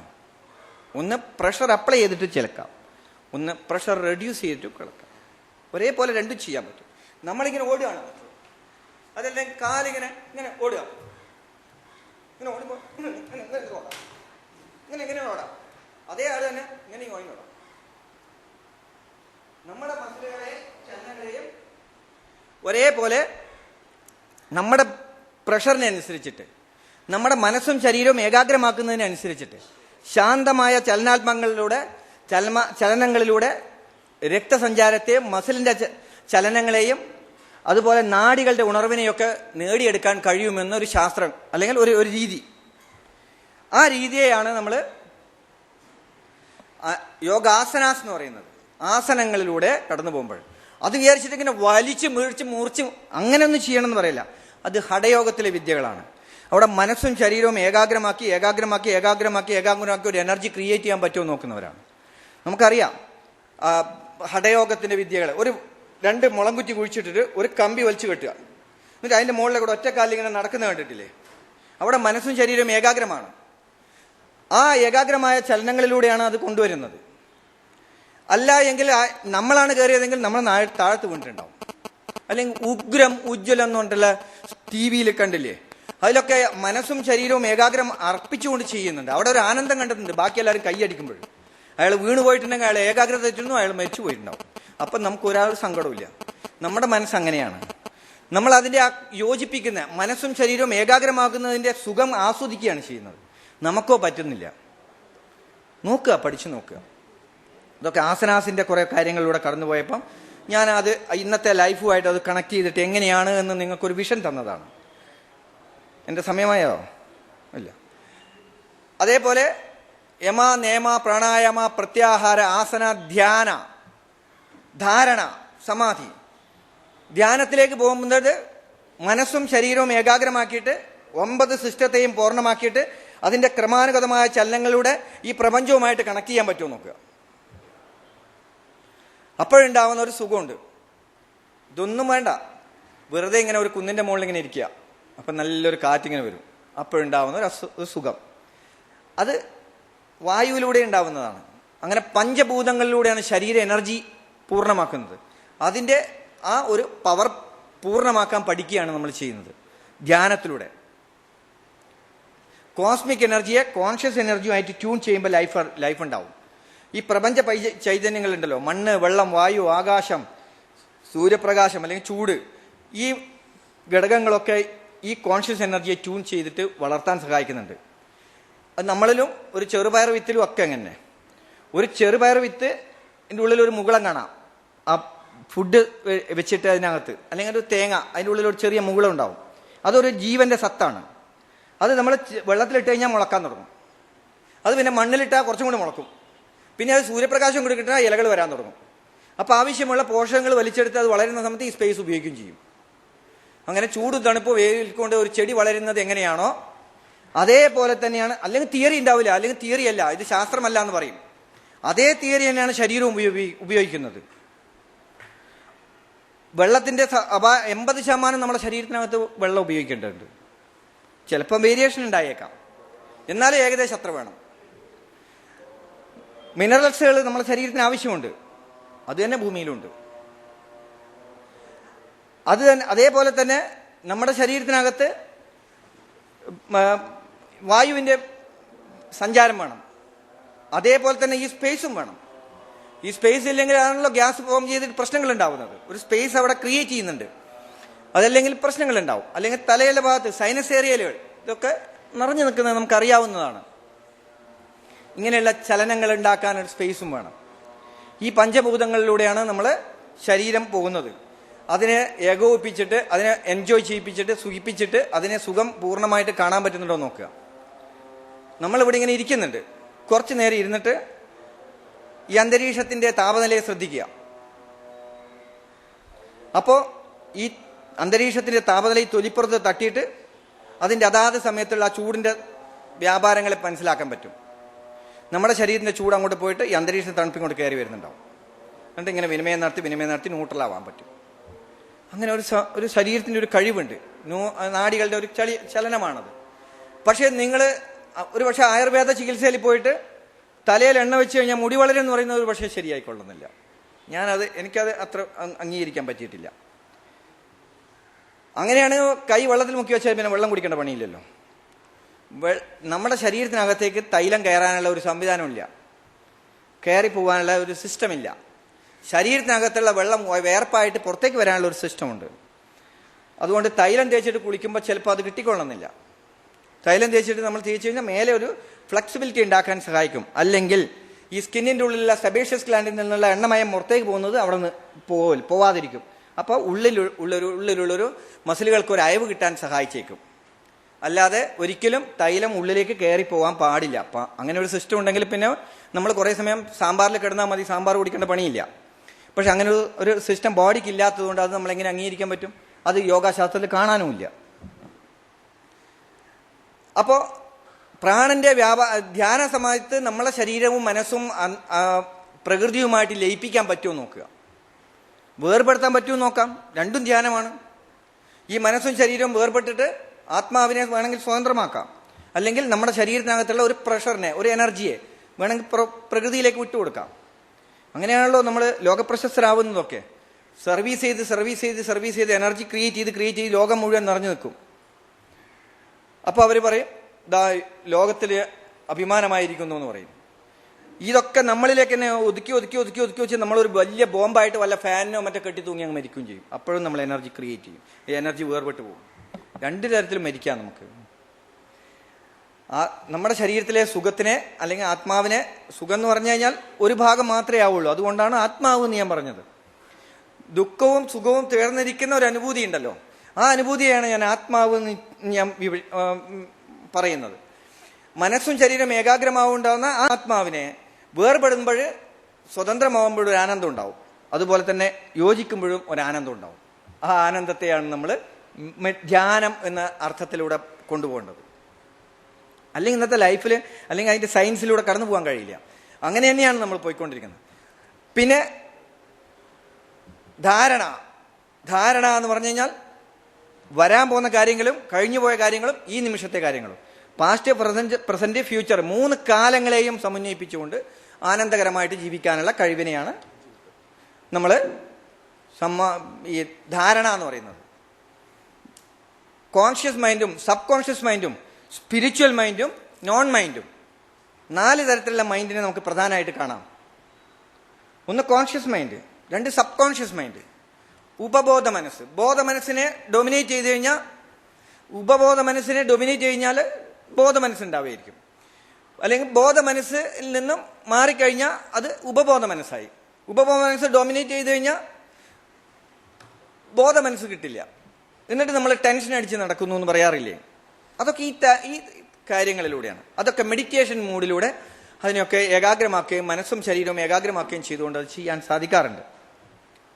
നിയമം, ധ്യാനം, ധാരണ, സമാധി അവസ്ഥ എന്ന് പറഞ്ഞാൽ മനസ്സും ശരീരവും സമന്വയിക്കുന്ന അവസ്ഥ സമാധി അവസ്ഥയാണ്. മനസ്സും ശരീരവും വേർപെടുന്നതും സമാധിയാണ്. 2 സമാധിയാണ്. മനസ്സും ശരീരവും സമന്വയിപ്പിച്ചിട്ട് ഈ 9 സിസ്റ്റത്തെയും കൃത്യമായ പാതയിലൂടെ അത് കൊണ്ടുപോയിട്ട് ഒരു താളാത്മകമായ രീതിയിലൂടെ ബോഡിയെ കൊണ്ടുവന്നിട്ട് ഒരു സമാധി അവസ്ഥയിൽ ഉണ്ടാകുമ്പോൾ അവിടെ നമ്മളൊരു ക്വാളിറ്റി ക്രിയേറ്റ് ചെയ്യും. അവിടെ ഒരു പക്വതാവസ്ഥ ഉണ്ടാവും.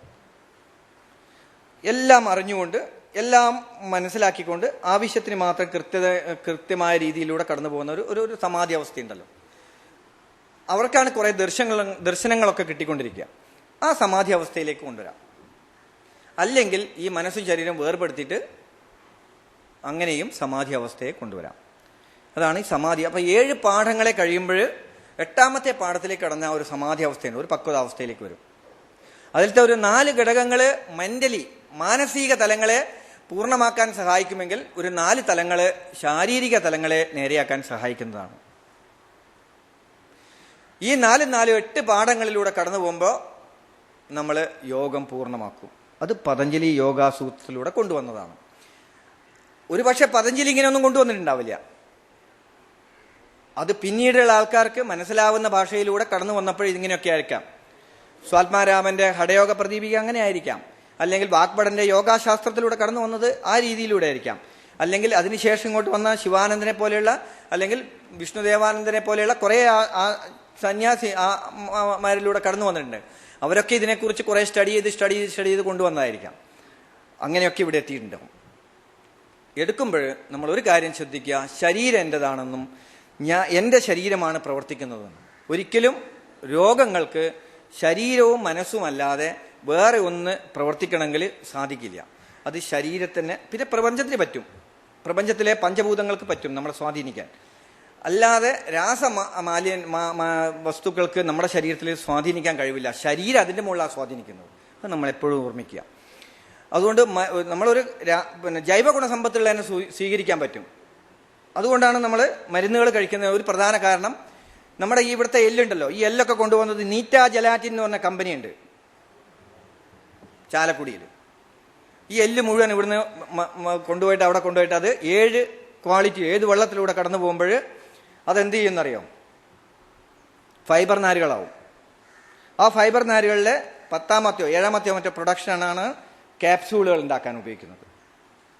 ആ ക്യാപ്സ്യൂളിനകത്തേക്കാണ് നമ്മൾ അയൺ കണ്ടന്റ് ഉപയോഗിക്കുന്നത്, അല്ലെങ്കിൽ ഇരുമ്പ്, അല്ലെങ്കിൽ ഒരു രാസപദാർത്ഥത്തെ ഉപയോഗിക്കുന്നത്. ആ രാസപദാർത്ഥത്തെ ഉപയോഗിക്കുമ്പോൾ ശരീരം അതിൻ്റെ മുകളിൽ എങ്ങനെ പ്രവർത്തിക്കുന്നു എന്ന് വെച്ച് കഴിഞ്ഞാൽ ഈ ജൈവ ഗുണസമ്പത്തിന്റെ മുകളിലാണ് പ്രവർത്തിക്കുന്നത്. അപ്പം അതിൽ രാസപദാർത്ഥം കടന്നു പോകുന്നു. അല്ല എങ്കിൽ നമ്മൾ അതുപോലത്തെ ഭക്ഷണം കഴിച്ചു കഴിഞ്ഞാൽ അത് മൂത്രത്തിലൂടെ ചിലപ്പോൾ കടന്നു പോയേക്കാം. അത് ശരീരത്തിന് സ്വീകരിക്കാൻ പറ്റിയേക്കാം. പ്രോട്ടീൻ ഘടകങ്ങളിൽ ചേർത്തുകൊണ്ട് ഉപയോഗിക്കുന്നത് ഈ തിയറി ഉപയോഗിച്ചിട്ടാണ്. അത് ശാസ്ത്രത്തിന്റെ കഴിവാണ്. ശാസ്ത്രം അതിന്റെ മുകളിൽ പഠിച്ചതുകൊണ്ടാണ്.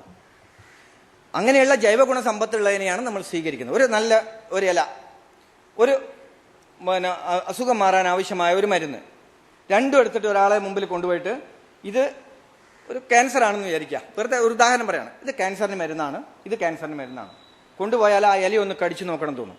അതൊരു ആർജിത പ്രതിരോധ ശേഷി അല്ലെങ്കിൽ ആർജിത സർവൈവൽ ശേഷിയാണ്. പക്ഷെ മരുന്ന് കഴിക്കാൻ നമ്മൾ 2 തവണ ആലോചിക്കും. കാരണം അത് മനുഷ്യന്റെ ഒരു സൃഷ്ടിയായതുകൊണ്ടാണ്. മറ്റേത് പ്രകൃതിയുടെ ഒരു സൃഷ്ടിയായതുകൊണ്ടാണ്. ആ പ്രകൃതിയുടെ സൃഷ്ടിയിൽ ഒരു സമന്വയ ഭാവമുണ്ട്. ആ സമന്വയ ഭാവത്തെ ഉണർത്താൻ കഴിഞ്ഞു കഴിഞ്ഞാൽ നല്ല ആനന്ദകരമായ ഒരു അവസ്ഥയിലേക്ക് കൊണ്ടുവരാൻ കഴിയുമെന്നുള്ള ഒരു നിയമത്തെയാണ് നമ്മൾ യോഗാശാസ്ത്രത്തിലൂടെ കാണുന്നത്. അതുകൊണ്ടാണ് ആ യോഗാശാസ്ത്രം പൂർണ്ണമാണ് എന്ന് പറയാൻ കാരണം. അത് ആരോഗ്യ നയങ്ങളിലേക്ക് വരുമ്പോൾ അതിൽ ചില പാകപ്പഴവുകളുണ്ടാവും. അതെന്തുകൊണ്ടാണെന്ന് വെച്ചാൽ അതിനെക്കുറിച്ച് നമ്മൾ ഇനിയും പഠിക്കേണ്ടിയിരിക്കും, അതിനെക്കുറിച്ച് ഇനിയും നമ്മൾ കൊട്ടി നോക്കേണ്ടിയിരിക്കും, അതിനെക്കുറിച്ച് ഇനിയും നമ്മൾ മനസ്സിലാക്കേണ്ടിയിരിക്കും. ഓരോ സൂക്ഷ്മ ഗണങ്ങളിലൂടെ കടന്നു പോകുമ്പോൾ ഈ യോഗാശാസ്ത്രം അത് പൂർണ്ണമാണ് എന്നും അത് പൂർണ്ണമായ ഒരു ശാസ്ത്രരീതിയാണെന്നും അത് ആരോഗ്യത്തിലേക്ക് വരാൻ സഹായിക്കുന്ന ഒന്നാണെന്നും ഇനി വരാൻ പോകുന്ന തലമുറക്ക് അത് പ്രായോഗികമാക്കി കൊണ്ടുപോകാൻ കഴിയുന്നതാണെന്നും കണ്ടെത്തും എന്നാണ് എൻ്റെ വിശ്വാസം. ഓക്കെ, ഞാൻ ഇത്രയും പറഞ്ഞുകൊണ്ട് ഞാൻ എൻ്റെ വാക്കുകൾ. രോഗം മാറ്റാൻ യോഗ എന്നതാണ് വിഷയം. കഴിവതും അതിൽ ഒതുങ്ങി നിൽക്കാമെന്നാണ് ഞാൻ വിചാരിക്കുന്നത്.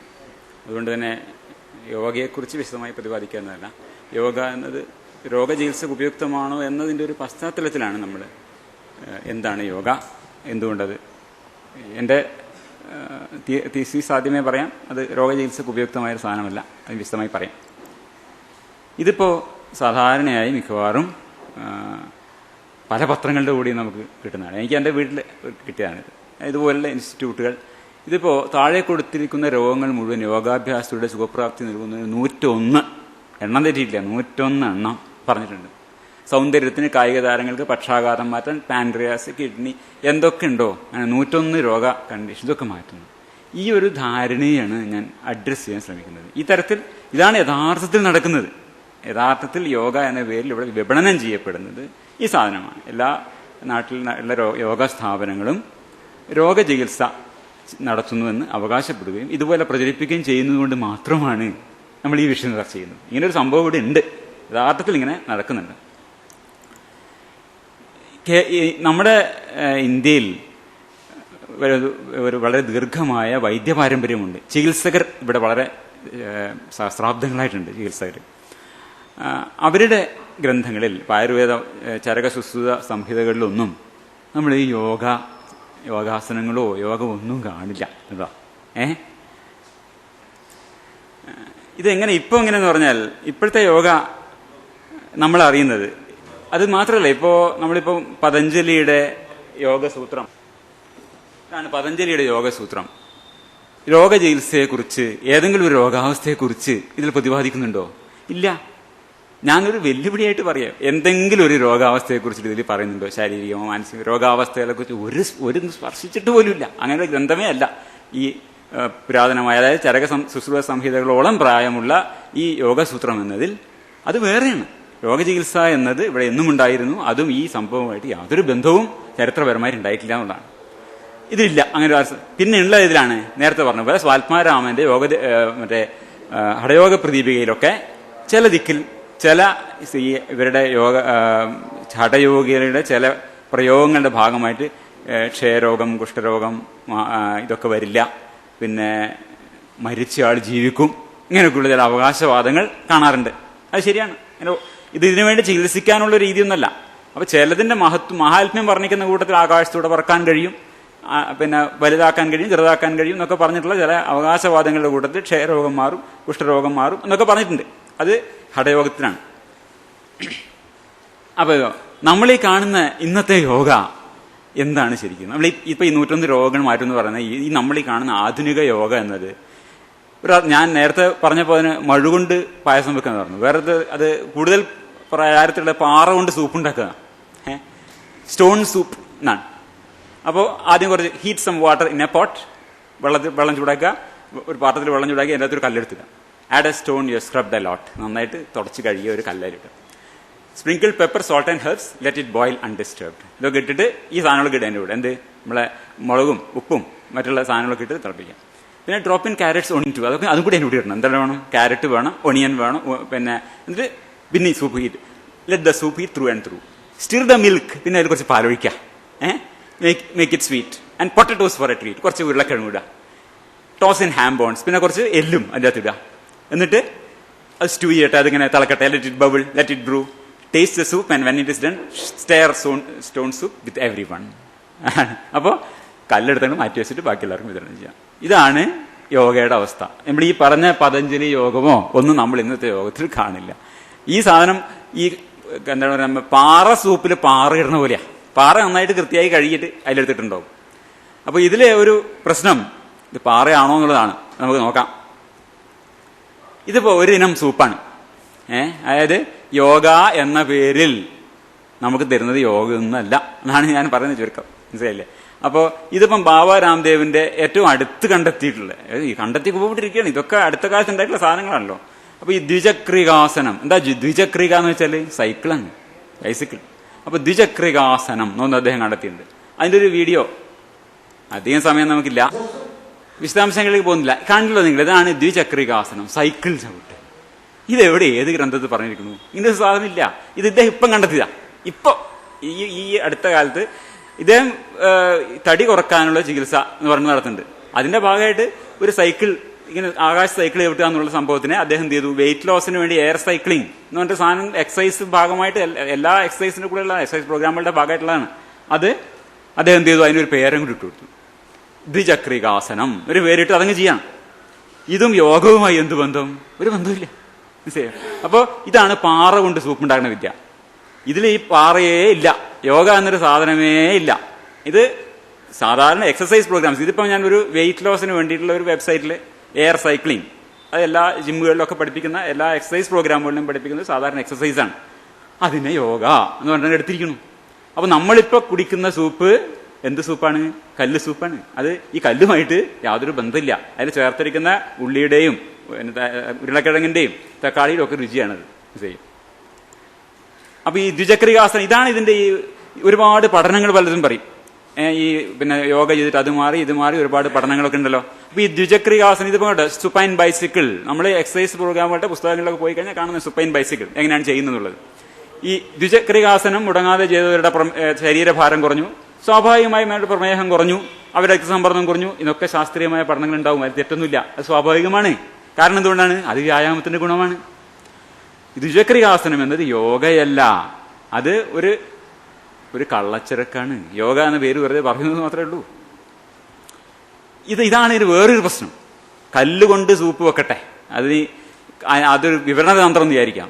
ഈ കല്ലിന് പകരം ചാണകക്കട്ട ആയാലോ, അപ്പൊ പ്രശ്നമായി. അവിടെയാണ് പ്രശ്നം. അതാണ് പലപ്പോഴും യോഗയുടെ അവസ്ഥ എന്നുള്ളതാണ്. നമ്മൾ ഈ യോഗ പുരാതനമായി ഘടയോഗ എന്ന് പറഞ്ഞാൽ ഒരു ചാണകക്കട്ടയാണ്, ചുരുക്കം പറഞ്ഞാൽ. അത് ഒരു കല്ലല്ല. യോഗ എന്നുള്ള പേര് മാത്രം നിങ്ങൾ എടുത്തിട്ട് കംപ്ലീറ്റ് വേറെ ഒന്നുമില്ലാതെ കഴുകി വൃത്തിയാക്കി ആ പേര് മാത്രം എടുത്തിട്ട് എയർ സൈക്ലിങ്ങിനെ ഒരു പിന്നെ ദ്വിചക്രികാസനം എന്ന് പറഞ്ഞാൽ ഓക്കെ, കുഴപ്പമില്ല, അതുകൊണ്ട് അബദ്ധം വരാനില്ല. പക്ഷെ ഈ ഒറിജിനൽ യോഗ, ഹഠയോഗ ഒരു വലിയ ചാണകക്കെട്ടിയാണ്. അത് നിങ്ങൾ എത്ര കഴുകണോ, എത്ര ഇല ഇടുന്നോ അത്രയും നിങ്ങളുടെ സൂപ്പ് വൃത്തികേടാവും. അതാണ് ഇതിന്റെ ഒരു വിഷയം. അപ്പൊ ഈ ഭാഗത്തേക്കാണ് നമ്മൾ പോകുന്നത്. അപ്പോ എന്റെ കൺക്ലൂഷൻ ഞാൻ ചുരുക്കത്തിൽ ആദ്യം പറയാം. യോഗ ചരിത്രപരമായി ഒരു രോഗചികിത്സാ രീതി ആയിരുന്നില്ല. മനുഷ്യ ശരീരത്തിന്റെ ഘടനയെയും പ്രവർത്തനത്തെയും പറ്റി വിചിത്രമായ കുറെ അവാസ്തവ ധാരണകളാണ് പുരാതന യോഗികൾക്കുണ്ടായിരുന്നത്. വളരെ കാലം മുമ്പുള്ള ധാരണകളാണ്. 10-7 പരമാവധി ഒരു 15-18 നൂറ്റാണ്ട് വരെ ആണ് ഈ യോഗ ട്രഡീഷൻ ഉണ്ടായിട്ടുള്ളത്. 13-15 നൂറ്റാണ്ടുകളിലൊക്കെയാണ് കാര്യമായിട്ട്. അപ്പോൾ അന്നൊന്നും ശരീരത്തിന്റെ ഘടനയെക്കുറിച്ചിട്ടോ പ്രവർത്തനത്തെക്കുറിച്ചുള്ള ധാരണകൾ വളരെ വിചിത്രവും വാസ്തവ വിരുദ്ധവുമായിരുന്നു. ആ ധാരണകൾ മാത്രമാണ് ഈ പഴയ യോഗികൾക്ക് ഉണ്ടായിരുന്നുള്ളൂ. രോഗങ്ങൾ എങ്ങനെ ഉണ്ടാകുന്നു, ശരീരം എങ്ങനെ പ്രവർത്തിക്കുന്നു അന്ന് അറിയില്ല. അവരുടെ കുഴപ്പമില്ല, അന്ന് അത്രേ ശാസ്ത്രം വികസിച്ചിരുന്നുള്ളൂ. അപ്പൊ നാം ഇന്നറിയുന്ന ആസനപ്രധാനമായ യോഗ 20-ാം നൂറ്റാണ്ട് സൃഷ്ടിയാണ്. ഇതാണ് മനസ്സിലാക്കേണ്ട ഒരു കാര്യം. 19-ാം നൂറ്റാണ്ട് അവസാനവും 20-ാം നൂറ്റാണ്ടിലുമായിട്ട് ഉണ്ടായതാണ് നമ്മൾ ഈ കാണുന്ന യോഗ മൊത്തം. ഒരു വ്യായാമ രീതിയായും ഇതെങ്ങനെ ഉണ്ടായി? അതാണ്. ഇത് രോഗം ചികിത്സിക്കാൻ വേണ്ടിയാണോ? ഈ 20-ാം നൂറ്റാണ്ടിൽ പോലും രോഗചികിത്സയ്ക്ക് വേണ്ടിയല്ല ഇതുണ്ടായത്. ഇതുണ്ടായത് ഒരു വ്യായാമ രീതിയായിട്ടാണ്, ഒരു കായികാഭ്യാസ പ്രദർശന രൂപമായാണ്. കായികാഭ്യാസ പ്രദർശനത്തിന്റെ രൂപം. ഇങ്ങനെയാണ് 20-ാം നൂറ്റാണ്ട് ആദ്യ പകുതിയിൽ ഈ യോഗ എന്ന ആധുനിക യോഗ എന്ന സാധനം ഉണ്ടായി വന്നത്. ഈ ആധുനിക യോഗ നിർമ്മിക്കപ്പെട്ടത് എങ്ങനെയാണ്? വിവിധ കായിക പ്രദർശന പാരമ്പര്യങ്ങളുണ്ട്. സർക്കസ് പോലെ, ജിംനാസ്റ്റിക് പോലെ ഉള്ള പല വിവിധമായ കായിക പ്രദർശന പാരമ്പര്യങ്ങളിൽ നിന്ന് കൗതുകകരമായ പലതും എടുത്ത് കോർത്ത് ഉണ്ടാക്കിയ ഒരു സാധനമാണ് ആധുനിക യോഗ. ആധുനിക യോഗയുടെ ബൈബിൾ എന്ന് പറയാവുന്നത് വേണമെങ്കിൽ BK Iyengar's ലൈറ്റ് ഓൺ യോഗയാണ്. ഇതാണ് ആധികാരികമായി ഇന്ന് ഉള്ള 1966 വന്ന ഈ പുസ്തകം. ഇതിലൊക്കെ കാണുന്ന അതിന്റെ വിശദാംശങ്ങളിലേക്ക് വരാം. ഇതിൽ നിന്നാണ് ഇതുപോലുള്ള മലയാള ഗ്രന്ഥങ്ങളും യോഗാഭ്യാസവും രോഗ ചികിത്സയും എന്നൊക്കെ പറഞ്ഞ സാധനങ്ങൾ ഉണ്ടായി വരുന്നത്. ഇതൊന്നും പഴയ ഗ്രന്ഥങ്ങളിൽ നമ്മൾ കാണില്ല. എന്തിന്? ഹഠയോഗത്തിൽ പോലും കാണില്ല. അപ്പൊ 20-ാം നൂറ്റാണ്ട് രണ്ടാം പകുതിയിൽ സ്വാതന്ത്ര്യാനന്തരം 1947 ശേഷം മാത്രമാണ് രോഗചികിത്സയ്ക്ക് യോഗ ഉപയുക്തമാണെന്ന അവകാശവാദം ഇതിന്റെ പ്രചാരകർ വ്യാപകമായി ഉന്നയിക്കുന്നു എന്ന ചരിത്രപരമായ വസ്തുതയും കൂടെ നമ്മൾ ഓർക്കേണ്ടതുണ്ട്. അതിനുശേഷമാണ് വ്യാപകമായി ഉന്നയിക്കപ്പെടുന്നത്. 20-ാം നൂറ്റാണ്ടിലും നേരത്തെ പറഞ്ഞു, അപ്പൊ ഈ പുരാതനമായ യോഗികൾക്കൊന്നും ഈ ശരീരത്തിന്റെ ഘടനയോ പ്രവർത്തനത്തെയോ രോഗ നിദാനത്തെക്കുറിച്ചോ യാതൊരു ജ്ഞാനവുമില്ലായിരുന്നു. സ്വാഭാവികമായും അവരുടെ ട്രഡീഷൻ അതായിരുന്നില്ല. അവരാരും തന്നെ അതിനു പുറമെ ഇപ്പോൾ ഈ 20-ാം നൂറ്റാണ്ടിൽ ആധുനിക യോഗ ഉണ്ടാക്കിയവരുടെ സ്ഥിതിയും വ്യത്യസ്തമായിരുന്നില്ല. അവരും ആരും ശരീരശാസ്ത്രമോ ചികിത്സാ രീതിയോ ഒന്നും പഠിച്ചിട്ടുള്ള ആൾക്കാരല്ല. എന്തിനുണ്ടാക്കിയാണ്? വ്യായാമമുറിയായിട്ടുണ്ടാക്കിയതാണ്. അപ്പോ അതുകൊണ്ട് തന്നെ എന്താണ്, വിവിധ രോഗങ്ങൾക്കായി നിർദ്ദേശിക്കപ്പെടുന്ന യോഗാസനങ്ങളും മറ്റും പലപ്പോഴും ശരീരശാസ്ത്ര ദൃഷ്ട്യാ അനുചിതവും നിഷ്പ്രയോജനവുമാണ്. ചിലപ്പോൾ അവ അപകടവും ഉണ്ടാക്കാം. ചരിത്രപരവും ശരീരശാസ്ത്രപരവുമായ കാരണങ്ങളാൽ യോഗ രോഗചികിത്സയിൽ പ്രയോജനകരമാണ് എന്ന അവകാശവാദത്തിൽ കഴമ്പില്ല. ഇതാണ് എന്റെ കൺക്ലൂഷൻ. ഇത് ആദ്യമേ പറയണം. നമ്മളെ പതഞ്ജലിയുടെ യോഗസൂത്രത്തിൽ യോഗ എന്താണ് എന്ന് ശംഭുപുരി പറഞ്ഞു. പതഞ്ജലി അതല്ല പറയുന്നത്. യോഗ ചിത്തവൃത്തി നിരോധ എന്നാണ്. യോഗം ചിത്തവൃത്തിയെ നിരോധിക്കുക എന്നതാണ്. അതാണ് പറയുന്നത്. യോഗസൂത്രത്തിൽ അങ്ങനെ പറയുന്നത്. മാനസികമാണത്. മനസ്സിന്റെ ചിത്തവൃത്തിയെ നിരോധിക്കുക എന്നതാണ് യോഗ എന്ന് കൃത്യമായിട്ട് പറഞ്ഞിട്ടുണ്ട്. അല്ലാണ്ട് പിന്നെ വേറൊന്നുമല്ല. യോഗ ഈ വാസ്തവമാണ്. ഈ ഒരു നമ്മൾ പറഞ്ഞ കൺക്ലൂഷന്റെ ആദ്യ ഭാഗമാണ് ആദ്യം നമ്മൾ ഡീൽ ചെയ്യുന്നത്. യോഗ ചരിത്രപരമായ ഒരു രോഗചികിത്സാ രീതി ആയിരുന്നില്ല എന്നതും മനുഷ്യ ശരീരത്തിന്റെ ഘടനയും പ്രവർത്തനത്തെയും പറ്റി വിചിത്രമായ കുറെ അവാസ്തവ ധാരണകളാണ് പുരാതന യുഗങ്ങൾക്കുണ്ടായിരുന്നത് എന്നുള്ള വിഷയമാണ് നമ്മൾ കടന്നു പോകുന്നത്. ഈ യോഗ ചിത്തവൃത്തി നിരോധ എന്ന് പറയുന്നതിന് ഞാനിപ്പോ ഒരു എന്താ പറയുക ചെറിയൊരു ഭാഷാഭേദം കൂടി ഉണ്ടാക്കിയിട്ടുണ്ട്. ഇത് നമ്മുടെ മോഡറേറ്റർ മുന്നിൽ പ്രത്യേകം സമർപ്പിക്കാനുള്ളതാണ്. കാരണം ശാസ്ത്രീയ ചിത്തവൃത്തി സയന്റിഫിക് ടെമ്പർ എന്നാൽ ഞങ്ങളൊക്കെ പഠിച്ച് യുറീക്ക മാസി എന്ന ചെറുപ്പത്തിലെ അതിന്റെ മാനേജിംഗ് എഡിറ്ററാണ് നമ്മുടെ മോഡറേറ്റർ. അപ്പൊ അദ്ദേഹത്തിന്റെ ശ്രദ്ധയ്ക്ക് വേണ്ടി പ്രത്യേകം പറയാണ്, ഇന്നത്തെ ഇന്ത്യയിൽ യോഗ എന്നത് ശാസ്ത്രചിത്തവൃത്തി നിരോധ ആണ് നടക്കുന്നത്. സയന്റിഫിക് ടെമ്പർ എന്നതിനെ നിരോധിക്കാൻ വേണ്ടിയിട്ടുള്ള സാധനമായി ഇന്ത്യയിൽ ഇന്ന് മാറിയിട്ടുണ്ട്. ഇത് ഒരു വലിയ സാമൂഹ്യ വിപത്തായി ശാസ്ത്ര പ്രസ്ഥാനങ്ങൾ പ്രത്യേകം ശ്രദ്ധിക്കേണ്ടതുണ്ടെന്നാണ്. പതഞ്ജലിയുടെ 8 ലിംസ് ഓഫ് യോഗ, യോഗയുടെ 8 അംഗങ്ങളെ കുറിച്ച് പറഞ്ഞു. യമ, നിയമ, ആസന, പ്രാണായാമ, പ്രത്യാഹാര, ധാരണ, ധ്യാന, സമാധികളെ കുറിച്ചൊക്കെ പറഞ്ഞു. അതിലെന്താണ് പറഞ്ഞിട്ടുള്ളത്? അതിലെ ആസനങ്ങളെ കുറിച്ച്, ആസനപ്രധാനമാണ് നമ്മൾ ഇപ്പൊ കാണുന്ന യോഗയൊക്കെ. അതിലെ ആസനങ്ങളെ കുറിച്ച് എന്താ പറഞ്ഞിട്ടുള്ളത്? ഞാൻ എന്താണ് യോഗ എന്ന് പറഞ്ഞിട്ട് ആസനം എന്താണ്? സ്ഥിര സുഖമാസനം. ഒരു വാചകം മാത്രമേ ഉള്ളൂ.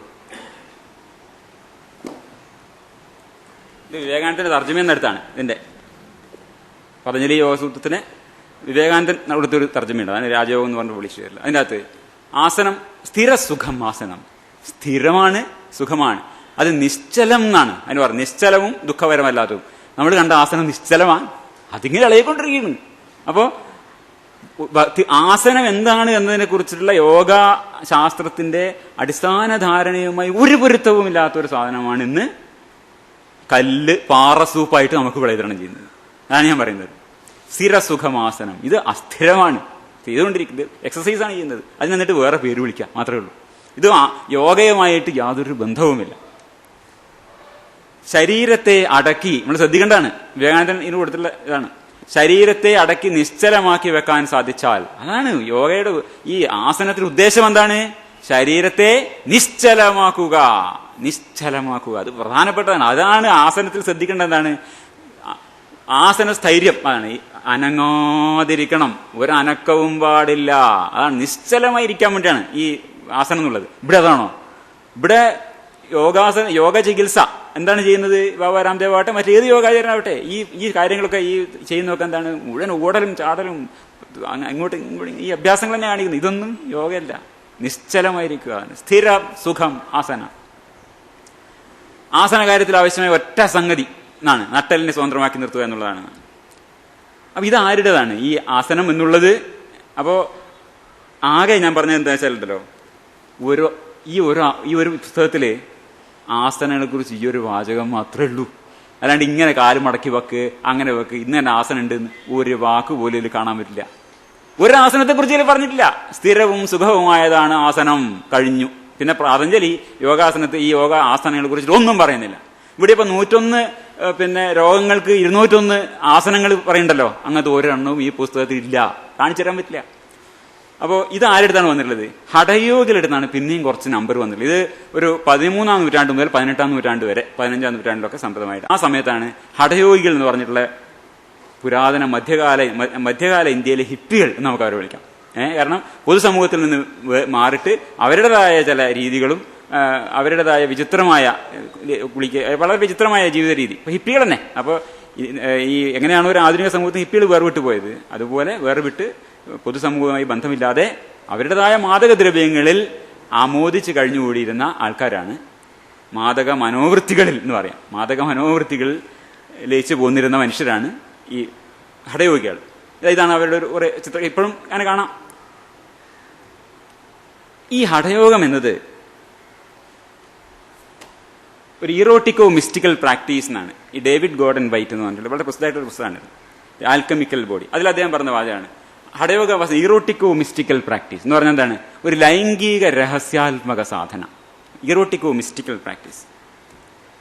അത് അതിലെ ഒരു പ്രധാന ഗ്രന്ഥമാണ് ഹഠയോഗ പ്രദീപിക. അത് നമ്മൾ എടുത്തു നോക്കുകയാണെങ്കിൽ അതെൻ്റെ കയ്യിൽ ടെക്സ്റ്റായിട്ടില്ല, കമ്പ്യൂട്ടറിലുണ്ട്. അതിന്റെ ഇൻട്രൊഡക്ഷനിലേക്ക് നോക്കുകയാണ് നമ്മൾ എന്താണ് കാണാം? ആസന, പ്രാണായാമ, മുദ്ര, സമാധി, ഇത്രേ ഉള്ളൂ. അപ്പൊ ഈ പറഞ്ഞ 8 ഒക്കെ ചുരുങ്ങി. ആസന, പ്രാണായാമം, മുദ്ര, സമാധി, ഇതാണ് പ്രധാനമായിട്ട് അവർ ഉന്നത്. മറ്റതിനെ കുറിച്ച് ഒരു അക്ഷരമൊക്കെ ഒരു വാക്കൊക്കെ പറഞ്ഞിട്ടുണ്ടാവുന്ന മാത്രമേ ഉള്ളൂ. ആ രീതിയിലേക്ക് മാറി. ഈ 4 സാധനങ്ങളാണ് പ്രധാനമായിട്ട്. ഇതാണ് നമ്മൾ ഇന്ന് കാണുന്ന ആധുനിക പാറസൂപ്പിന്റെ പാറ. അതൊരു ചാണകക്കട്ടയാണെന്നാണ് ഞാൻ പറയാൻ ഉദ്ദേശിക്കുന്നത്. ഇതില് യോഗ എന്നതിനെ പറ്റിയിട്ട് പല ഇതുണ്ട്. യുജ് എന്ന് പറഞ്ഞിട്ടുള്ള ഈ ഒരു അതിന്റെ ധാതുവിന് കൂട്ടിച്ചേർക്കൽ, ഒരുമിപ്പിക്കൽ, ബന്ധിപ്പിക്കൽ എന്നിങ്ങനെയൊക്കെ അർത്ഥമുണ്ട്. അപ്പോ ഇത് ഒരു നുകം, യോക്കിംഗ് എന്നാണ്, നുകം വെച്ച് കെട്ടുക, അതായത് ചലനങ്ങളെ നിയന്ത്രിക്കുക. അതാണ് അതിന്റെ ഒരു പിന്നെ താല്പര്യം. ചലനങ്ങളെ നിരോധിക്കുക, അതാണ് ഞാൻ പറഞ്ഞത്, നിശ്ചലമായിരിക്കുക, ചലനങ്ങളെ നിരോധിക്കുക എന്നതാണ് ഈ ഹഠയോഗത്തിന്റെ ഒരു അടിസ്ഥാനപരമായ ഒരു താല്പര്യം. ചലനങ്ങളെ നിരോധിക്കുക, ശരീരത്തിൽ ചലിക്കുന്ന സകലതിനെയും നിശ്ചലമാക്കുക എന്നാണ്. ശരീരത്തിൽ എന്തൊക്കെ ചലിക്കുക അതൊക്കെ നിശ്ചലമാക്കുക. അതാണ് ഈ നുകം എന്നുള്ളത് വരുന്ന അവിടെ, യുജ്, യോക്കിംഗ്. അപ്പോൾ ഇതാണ് ബോഡിയെയും മൈൻഡിനെയും ബ്രത്തിനെയും ഒരു നുകം വെച്ച് കെട്ടിയിട്ടാണ് ശരീരത്തെയും മനസ്സിനെയും ശ്വാസത്തിനെയും ഒരു നുകം വെച്ചിങ്ങനെ നിശ്ചലമാക്കുക, സൈക്കിളല്ല. അപ്പോ എന്താണ് ഈ ചലന നിരോധത്തിലൂടെ അവർ സാധിക്കുന്നത്? ആസനങ്ങളിലൂടെ എന്താ ചെയ്യുന്നത്? ശരീരത്തിന്റെ ചലന നിരോധം സാധിക്കുന്നു. ശ്വസന നിയന്ത്രണം കൊണ്ട് എന്ത് സാധിക്കുന്നു? വായുവിനെ നിരോധിക്കുന്നു. വായുവിന്റെ സഞ്ചാരം അതിനെ നിരോധിക്കുക, അതിനെ നിയന്ത്രിക്കുക. മുദ്രകൾ വഴി, ഈ മുദ്രകൾ അവരുടെ ഹഠയോഗികളുടെ സാധനമാണ്. മുദ്രകൾ വഴി ബീജനിരോധം. ഇത് രേതസ്സാണ്, അവർ വളരെ പ്രധാനപ്പെട്ട സാധനം. രേതസ്സിനെ നഷ്ടപ്പെടുത്താതിരിക്കുക. അപ്പൊ ബീജനിരോധം, ധ്യാനത്തിലൂടെ ചിത്തനിരോധം. ഇതാണ് ഹഠയോഗത്തിന്റെ ഒരു താല്പര്യം. അപ്പോ അതില് ഹഠയോഗ പ്രതിഭയിൽ ഇങ്ങനെ കാണാം, മനസ്ഥൈര്യം സ്ഥിരോ വായു സ്തോ ബിന്ദു സ്ഥിരോ ഭവത് എന്നാണ്. എന്ന് പറഞ്ഞാൽ ഇതാണ് മനസ്ഥൈര്യം, മനസ്സ്. അപ്പോ മനസ്സിനെ ചലിക്കാതിരിക്കുമ്പോൾ, അപ്പൊ അതുകൊണ്ട് എന്തുണ്ടാവുന്നു? Breathing is calm, mind become steady and calm, hence the preservation of bindu, the preservation of that make sattva establish in the body എന്നാണ്. അപ്പോൾ ഈ 3 കാര്യങ്ങളാണ് അവർ പ്രധാനമായിട്ട് നിയന്ത്രിക്കാൻ ഉദ്ദേശിക്കുന്നത്: ശ്വാസത്തിനെയും, മനസ്സിനെയും, രേതസ്സിനെയും. അപ്പൊ ഈ അവരെ മനസ്സ് എവിടെയാണ് കിടക്കുന്നത്? അതാണ് ഈ പുരാതന ധാരണകൾ. നമ്മളാണ് മനസ്സെന്ന് പറയുമ്പോൾ നമ്മളുടെ ഇന്നത്തെ ധാരണയേ അല്ല, അവരുടെ അന്നത്തെ മനസ്സിന്റെ ധാരണ. മനസ്സ് എവിടെയാ? ഹൃദയത്തിനകത്താണ്. ഹൃദയത്തിലാണ് മനസ്സിരിക്കുന്നത്. ചരക ശുശ്രൂഷ സംഹിതകളിൽ പോലും, അന്ന് ശരീരശാസ്ത്രത്തിനെ കുറിച്ച് ഇതിനേക്കാൾ എത്രയോ ധാരണയുള്ള ആൾക്കാരാണ് ചരക, അവരുടെ പോലും മനസ്സിന്റെ സ്ഥാനം എവിടെയാ? കോൺഷ്യസ്നസ്, ബോധമൊക്കെ എവിടെയാണ് കിടക്കുന്നത്? ഹൃദയത്തിലാണ്. മസ്തിഷ്കം എന്നൊരു സാധനത്തെ കുറിച്ച് യാതൊരു ധാരണയും അന്നില്ലായിരുന്നു എന്നുള്ളതാണ് ഏറ്റവും രസകരമായ കാര്യം. ഈ മസ്തിഷ്കത്തിന്റെ പ്രാധാന്യം എന്താണ്? ആയുർവേദ സംഹിതകളിൽ പോലും മസ്തിഷ്കത്തിന്റെ പ്രാധാന്യത്തെ കുറിച്ച് അന്ന് അറിവില്ല. കാരണം അത് ഇങ്ങനെ ഒരു സാധനം ഉണ്ടെന്ന് അറിയുന്നില്ല. അത് നമ്മുടെ മാത്രം കുറ്റമല്ല, അത് ഗ്രീക്ക് പുരാതന ഈ ഗ്രീക്ക് ചികിത്സകന്മാർക്ക് ഇത് അറിയണ്ടായിരുന്നില്ല. യൂറോപ്പിലും അറിയില്ലായിരുന്നു, വളരെ കാലം അറിയില്ലായിരുന്നു. കാരണം ഇത് കാണണമെങ്കിൽ അടുത്ത് എളുപ്പമല്ല, അതിന്റെ പ്രവർത്തനം എന്താണെന്ന് ഊഹിക്കാൻ. അപ്പൊ അതാണ്. അപ്പൊ ആദ്യം നമ്മൾ പറഞ്ഞു മനസ്ഥൈര്യം. പിന്നെന്താണ്? സ്ഥിരോ വായുത്. ഇതൊക്കെ പഴയ പുരാതന ധാരണകളാണ്. ശരീരത്തിൽ ഈ തരത്തിലുള്ള വായുക്കൾ ഉണ്ടെന്നാണ് വിചാരിച്ചിരിക്കുന്നത്. അതിങ്ങനെ ചലിക്കുന്നു. കാരണം എങ്ങനെയാണ് ശ്വാസോച്ഛ്വാസം നടക്കുന്നത്, എയർ എങ്ങനെയാണ് ശരീരത്തിനകത്തേക്ക് കിടക്കുന്നത്, ഇതൊരു സാമാന്യ ഒരു കുട്ടികളുടെ ഒരു ബാലസാഹിത്യ കൃതിയാണ്. അതിൽ പോലും നമുക്കിന്നറിയാം എങ്ങനെയാണ് ശ്വാസോച്ഛ്വാസം നടക്കുന്നത് എന്നുള്ളത്. പോയിക്കഴിഞ്ഞാൽ ചെറിയ കുട്ടിക്ക് പോലും അറിയുന്നതാണ് ഇത് മൂക്ക് വഴിയാണ് കയറുന്നത്, ശ്വാസകോശത്തിനകത്തേക്കാണ് പോണത് എന്നുള്ള കാര്യങ്ങളൊക്കെ ചെറിയ കുട്ടികൾക്ക് പോലും ഇന്നറിയാം. ഇതൊന്നും പഴയ കാലത്ത് അറിയില്ല. അതിന്റെ ഒരു തമാശ എന്താ വെച്ചാൽ, പഴയ കാലത്തെ മഹാശാസ്ത്രജ്ഞന്മാരെക്കാളും വിവരം ആർക്കിമിഡീസിനൊക്കെ പറയണ്ടല്ലോ, അദ്ദേഹത്തെക്കാളും വിവരം ഇന്നൊരു 8ാം ക്ലാസ് വിദ്യാർത്ഥിക്കുണ്ട്. കാരണം അത്രയും നമ്മൾ പുരോഗമിച്ചു. അതൊരു കുറ്റമല്ല. നമ്മൾ ആർക്കിമിഡീസിന്റെയോ അല്ലെങ്കിൽ പഴയകാല പണ്ഡിതന്മാരുടെയോ കാര്യം പറഞ്ഞാൽ അവരെക്കാൾ എത്രയോ വിവരമുള്ളവരാണ് ഇന്നത്തെ ഹൈസ്കൂൾ വിദ്യാർത്ഥികൾ. അതൊരു കുറ്റമല്ല. കാരണം അങ്ങനെയാണ് നമ്മളെ പുരോഗതി ഉണ്ടായി വരുന്നത്. അപ്പോൾ എങ്ങനെയാണ് ഈ ശ്വാസകോശത്തിനകത്തേക്ക് എയർ പോകുന്നത്, ശരീരത്തിനകത്ത് എങ്ങനെയാണ് വായു സഞ്ചാരം നടക്കുന്നതിനെ കുറിച്ച് നമുക്ക് കൃത്യമായ ധാരണയുണ്ട്. എയർ ഇതിലൂടെ കയറി ശ്വാസകോശത്തിനകത്ത് പോയി തിരിച്ചിതേപോലെ വരും, എല്ലാവർക്കും അറിയുന്ന കാര്യമാണ്.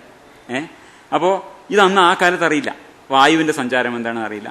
അവർ നോക്കുമ്പോൾ ഈ നേരത്തെ പറഞ്ഞ പോലെ കീഴ്ഭാഗത്തൂടെ എന്തൊക്കെ ചില ബൈക്കുകൾ പോകുന്നുണ്ട്. അപ്പോൾ ഇതൊക്കെ പരസ്പരം എങ്ങനെ ബന്ധപ്പെട്ടിരിക്കുന്നു എന്ന് യാതൊരു രൂപം ഒന്നുമില്ല. അത് പറഞ്ഞിട്ട് കാര്യമില്ല. നമ്മൾ വയലൂടെ ഭക്ഷണം കഴിക്കുമ്പോൾ വിഴുങ്ങുന്ന വായുവാണ് പലപ്പോഴും പോകുന്നതേ. അത് ഈ കീഴ്ശ്വാസം എന്ന് പറഞ്ഞ രീതിയിൽ പോകുന്നത്. അത് ശ്വാസവുമായിട്ട് ബന്ധമില്ല, അതൊരു തെറ്റായ ഒരു പദപ്രയോഗമാണ്, നമുക്കെന്നറിയാം. അതുപോലെ അപ്പോൾ ഇതൊക്കെ കൂട്ടിഗണിപ്പിച്ച് അവർ ഏതോ വിചിത്രമായ ഒരു ധാരണ ഉണ്ടാക്കി വെച്ചാണ് 5 തരം വായുക്കളുണ്ട് എന്ന്. അതാണ് അപാനവായും സമാനവായും പ്രാണവായു. പ്രാണവായു എവിടെയാണ്? പ്രാണൻ എവിടെയാ? അത് നെഞ്ചിനകത്താണ് കിടക്കുന്നത്, നെഞ്ചിന്റെ ഭാഗത്താണ് പ്രാണവായു. കാരണം അവിടെയാണല്ലോ ഈ മനസ്സും മസ്തിഷ്കം ഇല്ലല്ലോ ഒന്ന്, മനസ്സൊക്കെ കിടക്കുന്നത്. പിന്നെ ഉദാനവായു, അതാണ് ശബ്ദമൊക്കെ ഉണ്ടാക്കുന്നത്, കഴുത്ത് വരെ. തലയിലേക്ക് വല്ലാണ്ട് അങ്ങോട്ട് പോയിട്ടില്ല, ഈ കഴുത്തും തലയൊക്കെ കൂടി ഒരു അപാനവായു. അങ്ങനെയാണ്. അത്ര പുരാതനമായ അബദ്ധധാരണകൾ. അബദ്ധം എന്ന് പറഞ്ഞാൽ നമ്മുടെ ധാരണകൾ നാളെ അബദ്ധധാരണകളാവും. അങ്ങനെയാണ് നമ്മുടെ പുരോഗതി വരുന്നത്. അപ്പൊ നമ്മുടെ പൂർവികരുടെ തെറ്റായ ഭാവനകളാണ്. അപ്പൊ ഈ സ്ഥിരോ വായു എന്ന് പറയുമ്പോൾ അവർ പറയുന്ന വായു ഏതാണ്? ഈ അവരുടെ മനസ്സിലുള്ള വിചിത്രമായ പുരാതന ധാരണകളാണെന്ന് അർത്ഥം. സ്ഥിരോ ബിന്ദു. ബിന്ദു വെച്ചാൽ എന്താണ്? രേതസ്സാണ്, ശുക്ലം. സ്ഥിരോ ബിന്ദു സ്ഥിരോ ഭവാത്നാണ്. അപ്പൊ അതെങ്ങനെ ഉണ്ടാവുന്നതാ? വളരെ വിചിത്രമായ ധാരണകളാണ്. എങ്ങനെയാണ് ഈ ബിന്ദു അല്ലെങ്കിൽ രേതസ് ശരീരത്തിൽ ഉണ്ടാവുന്നത്? അത് ആഹാരം എങ്ങനെ ഉണ്ടാവുന്നത്? അതായാലും വലിയ രസമാണ്. അതായത് അമൃതം, ചന്ദ്രനിൽ നിന്ന് അമൃതം മഞ്ഞായും മഴയായും പൊഴിയുന്നു, അത് വേണം നെല്ലിലൂടെ വരാൻ. അപ്പോൾ അമൃതമാണ് ഇത് കുറേ സമയം കിട്ടുന്നത്. അത് ആഹാരമായി വരുന്നു. ഈ ആഹാരം രസധാതുവാകുന്നു. രസധാതുവിൽ നിന്ന് രക്തം ഉണ്ടാവുന്നു. രക്തത്തിൽ നിന്ന് മാംസം ഉണ്ടാവുന്നു. മാംസത്തിൽ നിന്ന് മേധസ് ഉണ്ടാവുന്നു. മേധസ്സിൽ നിന്ന് അസ്ഥി ഉണ്ടാവുന്നു. അസ്ഥിയിൽ നിന്ന് മജ്ജ ഉണ്ടാവുന്നു. മജ്ജയിൽ നിന്ന് രേതസ് ഉണ്ടാവുന്നു. ഇങ്ങനെ സപ്തധാതുക്കൾ. അപ്പോഴാണ് എന്ത് പറയുന്നത്? ഒരു തുള്ളി ശുക്ലം പോയാൽ ഇത്ര ചോര പോയി എന്ന് വിശ്വസിച്ച് ആൾക്കാർ പേടിച്ചുകൊണ്ടിരുന്ന കാലം ഉണ്ടായിരുന്നു. മനസ്സിലായോ? അപ്പൊ ഈ പുരാതനമായ അസംബന്ധ ധാരണകളാണ് ഇതൊക്കെ. സ്തോ ബിന്ദു സ്ഥിരോ ഭവാത് എന്ന് പറഞ്ഞാൽ ഇതാണ് ഈ സപ്തധാതുക്കളൊക്കെ. ഇങ്ങനെ ഈ ശുക്ലം എന്ന് പറഞ്ഞത് ഇന്നെന്താണ് ശുക്ലം എന്ന് നമുക്ക് അറിയാലോ. അപ്പോൾ ഈ പുരാതനമായ ധാരണ പ്രകാരമാണ് ശിവസംഹിത എന്ന് പറഞ്ഞിട്ട് ഇവർ വേറൊരു പുസ്തകമുണ്ട്. ഈ ഹഠയോഗികളുടെ വേറൊരു പ്രസിദ്ധമായ ഒരു പുസ്തകമാണ് ശിവസംഹിത. അതിൽ പറയുന്നതാണ് ശുക്ലസ്ഖലനം മരണമാണ്. Ejaculation of semen is death എന്നാണ്. രേതസ്സിനെ ഉള്ളിൽ സംരക്ഷിക്കുന്നതാകട്ടെ ജീവദായകവും, preserving it within his life. അതിനാൽ യോഗി അയാളുടെ രേതസ് സദാപൂർവ്വം രക്ഷിക്കണം. ഇതാണ് ഈ 3 കാര്യങ്ങളാണ് രക്ഷിക്കേണ്ടത്. എന്ത്? നിശ്ചലം നമ്മൾ പറഞ്ഞില്ലേ, നിശ്ചലമാക്കേണ്ടത് എന്തിനാണ് പിടിച്ചു നിർത്തേണ്ടത്? ചലനങ്ങളെ. എന്നിട്ടൊക്കെ മനസ്സിൻ്റെത്, വായുവിൻ്റെത്, രേതസ്സിൻ്റെത്. ഇതാണ് പ്രധാനമായിട്ട്. അപ്പൊ തീർച്ചയായും മനുഷ്യൻ ജനിക്കുന്നതും മരിക്കുന്നതും രേതസ്സിലൂടെ അത്രേ എന്നാണ് ശിവസംഹിത പറയും. അതുകൊണ്ട് കഠിന പ്രയത്നം കൊണ്ട് ശുക്ലത്തെ സംരക്ഷിക്കുന്നതിൽ വിജയിച്ചാൽ ഈ ലോകത്ത് പിന്നെ എന്താണ് നേടാനാവാത്തത്? അതാണ് ഇന്നും ബ്രഹ്മൈരം എന്ന് പറഞ്ഞിട്ട് മഹാത്മാഗാന്ധി പോലും കൊണ്ടാടിയത്. മനസ്സിലായോ? എന്തോ വലിയ സംഭവമാണെന്നാണ്. ഈ രേതസ് അങ്ങോട്ട് പോകാതിരുന്നാൽ ഭയങ്കര ശ്രദ്ധികൾ സംഭവിക്കുന്നു. നമ്മുടെ അടുത്ത കാലം ഇപ്പോഴും അത് വിശ്വസിക്കുന്ന ആൾക്കാരുണ്ടാവും. അപ്പോൾ കഠിന പ്രയത്നം കൊണ്ട് ശുക്ലത്തെ സംരക്ഷിക്കുന്നത് വിജയിച്ചാൽ ഈ ലോകത്ത് പിന്നെ എന്താണ് നേടാനാവാത്തത്? അതിന്റെ സംരക്ഷണം സാധിച്ചാൽ എനിക്ക് തുല്യനാവുന്നുവെന്ന് ശിവൻ പറയുന്നതാണ് ശിവസംഹിതയിൽ. അപ്പൊ ഇങ്ങനെയുള്ള വിചിത്രമായ ധാരണകളാണ്. അതാണ് ഇത് ചാണകക്കട്ടയാണ് ഞാൻ പറഞ്ഞതാണ്. ഇത്ര വിചിത്രമായ ധാരണകളാണ് ഹഠയോഗികളുടെ തരുന്നത്. ഇതൊക്കെയാണ് രോഗചികിത്സ ഉപയോഗിക്കാൻ വരുന്ന സാധനങ്ങളെ. ഇന്ന് ഈ സെമൻ എങ്ങനെയാണ് ഉണ്ടാവുന്നതെന്നൊക്കെ 6ാം ക്ലാസ് 8ാം ക്ലാസ് 10ാം ക്ലാസ് കുട്ടിയൊക്കെ അറിയാം. ചിത്രം അവിടെ അവരെ പുസ്തകങ്ങൾ നോക്കിയാൽ നിങ്ങൾക്ക് കാണാം ഇതെങ്ങനെ ഉണ്ടാവുന്നത്. ഈ സെമൻ എന്ന് പറഞ്ഞാൽ ഉമിനീരോ ഒക്കെ ഉണ്ടാവുന്ന പോലെ ഒരു ഗ്രന്ഥി ഇവിടെ ഉണ്ട്. സെമിനൽ വെസിക്കിളും പ്രോസ്റ്റേറ്റ് ഗ്ലാൻഡും ഇതുപോലുള്ള ഗ്രന്ഥികളിൽ നിന്നാണ് ഇതുണ്ടാവുന്നത്, ഉൽപ്പാദിപ്പിക്കപ്പെടുന്നത്. അതല്ലാതെ ഇത് സപ്തധാതുക്കൾ അരിച്ചരിച്ചെടുത്തിട്ട് അമൃതം അല്ല. മനസ്സിലായില്ലേ? ഇനി ഈ രേതസ്സിനെ പിന്നെയും ശുദ്ധീകരിക്കുക, അതാണ് ഘടയോഗത്തിന്റെ മെയിൻ പരിപാടി. അതിലേക്ക് നമ്മൾ വരുന്നുണ്ട്. അപ്പൊ ഈ രസസിദ്ധന്മാർ എന്നൊരു ആൾക്കാരുണ്ട്, ആൽക്കമിസ്റ്റ്. ഇതിൽ അവരെ കുറിച്ചാണ് കുറെ ഭാഗം പറയുന്നത് ഈ പുസ്തകത്തിലൊക്കെ. പ്രധാനമായിട്ട് പറയുന്നത് ഒരു പകുതി ഭാഗം ആൽക്കമിസ്റ്റുകളെ കുറിച്ചാണ്. പുരാതന രസവിദ്യക്കാര്, സിദ്ധന്മാര്, രസസിദ്ധന്മാരുണ്ട്. ഈ മെർക്കുറി ഉണ്ടാക്കുന്ന മെർക്കുറിയാണ് അവരുടെ മെയിൻ സാധനം. അപ്പൊ അവരുടെ മെർക്കുറിയാണ് അവരെ സംബന്ധിച്ച് ഏറ്റവും പ്രധാനമായിട്ടുള്ള സാധനം. ആർക്ക്? നമ്മുടെ രസസിദ്ധന്മാർക്ക് ഏറ്റവും വില പിടിച്ച സാധനം അവർക്ക് മെർക്കുറി നമ്മുടെ രസം. ഇത് ഹഠയോഗികൾക്കാവട്ടെ ഇത് രേതസ ഏറ്റവും പ്രധാനപ്പെട്ട സാധനം. ഹഠയോഗ പ്രതിഭയിൽ ഇങ്ങനെ ഒരു ഇത് കാണാം. മൂർച്ഛിതോ ഹരതേ വ്യാധിൻ മൃദോ ജീവയതി സ്വയം എന്നാണ്. ഏത്? ബദ്ധ കേജരതം ദത്തേ രസോ വായുശ്ച പാർവതിയോട് പറയുന്നതായിട്ടാണ്. അപ്പോ അതില് ട്രാൻസ്ലേഷൻ ഇംഗ്ലീഷ് ആയതുകൊണ്ടുള്ള പ്രശ്നം. അവിടെ മെർക്കുറി തന്നെയാണ് പറഞ്ഞിരിക്കുന്നത്. വാസ്തവത്തിൽ ഇവിടെ ഈ രസോ വായുശ്ച എന്നാലേ രസം എന്താണ്? ഹഠയോഗി ഉദ്ദേശിക്കുന്ന രസം വാസ്തവത്തിൽ മെർക്കുറി അല്ല, രേറസാണ് ഉദ്ദേശിക്കുന്നത്. അപ്പോ പാർവതിയോട് പറയാണ്, അപ്പൊ ഈ നമ്മുടെ രേതസ്സും ശ്വാസവും നമ്മൾ സ്റ്റഡി ആക്കിയാൽ രോഗത്തെ, അതാണ് ഞാൻ പറഞ്ഞത്, രോഗത്തെ ഡിസ്ട്രോയ് ഡിസീസസ്, രോഗത്തെ നശിപ്പിക്കും. Dead himself comes to life, മരിച്ചയാൾ ജീവിക്കും. അപ്പോ മൂവിങ് ഇൻ ദ എയർ, ആകാശത്ത് പറക്കാൻ പറ്റും. ഇതൊക്കെ ഒരു ഭാവന മാത്രമേ ഉള്ളൂ. അപ്പോൾ by their proper control moving in the air is attained എന്നാണ്. നമുക്ക് പിന്നെ ഈ ശൂദ്രന്മാരായതുകൊണ്ട്, പിന്നെ അതിശൂദ്രനും ശൂദ്രന്മാരായൊക്കെ നമുക്ക് ഇത് ദേവഭാഷയിൽ അങ്ങോട്ട് മനസ്സിലാവില്ല. ഇംഗ്ലീഷ് ആയതുകൊണ്ടാണ് നമുക്കിത് മനസ്സിലാവുന്നത്. പിന്നെ കഷ്ടിച്ച് വായിച്ചാൽ മനസ്സിലാവുന്നു മാത്രം. അതുകൊണ്ട് by their proper control moving in the air is attained. അപ്പോൾ പറക്കാൻ പറ്റുന്ന ഇതേ സംഗതി, ഇതേ ശ്ലോകം രസാർണവം എന്ന് പറഞ്ഞിട്ടുള്ള ഈ ആൽക്കമിസ്റ്റുകളിലും കാണാം.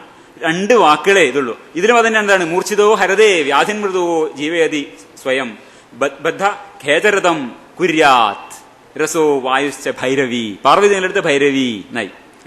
അതുപോലെ മറ്റേ ദത്തേ എന്നുള്ളടുത്ത് കുര്യാത് എന്നായി. അത്രേ വ്യത്യാസമുള്ളൂ. അപ്പോൾ വെച്ചാൽ ഒരേ ശ്ലോകമാണ്, അർത്ഥം വ്യത്യാസമില്ലാതെ ഒരേ ശ്ലോകമാണ്. അടിസ്ഥാനപരമായി ഈ രസസിദ്ധന്മാരുടെയും നമ്മുടെ ഹഠയോഗികളുടെയും ധാരണ ഒന്ന് തന്നെയാണ്. അവരെന്താണ്? പരമശിവന്റെ രേതസ്സാണ് രസം എന്ന് വെച്ചിരിക്കുന്നത്. ഇത് നമ്മുടെ മെർക്കുറി എന്ന സാധനം പുരാതന ധാരണകളാണ്.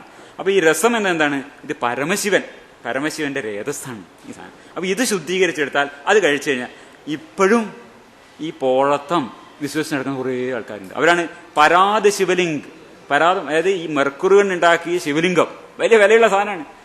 ഇപ്പോൾ അടുത്ത് തന്നെ മെർക്കുറി ഉണ്ടാക്കിയ ശിവലിംഗം അത് ഇപ്പോഴും വലിയ സംഭവമാണ്. അത് ഉജ്ജയിനിയിൽ അങ്ങനെ ഒരു അമ്പലത്തിൽ ഏറ്റവും വലിയ ഈ മെർക്കുറി ശിവലിംഗം ഉണ്ട്, അതിന്റെ റെക്കോർഡാണ്. ഈ അടുത്ത് തമിഴ്നാട്ടിലെ ഒരു സന്യാസി അദ്ദേഹത്തിന്റെ ആശ്രമത്തിൽ വലിയ കേമായിട്ട് ഈ പരാത ശിവലിംഗം ചെയ്തു. ഇപ്പൊ നമുക്ക് ഓൺലൈനിൽ വാങ്ങാം പരാത ശിവലിംഗം. അതെന്തോ എന്താണ്? ശിവന്റെ രേതസ് കൊണ്ട് തന്നെ ഉണ്ടാക്കിയ ശിവലിംഗം, മെർക്കുറി ഉണ്ടാക്കിയത്. അതാണ് അതിന്റെ വാല്യൂ.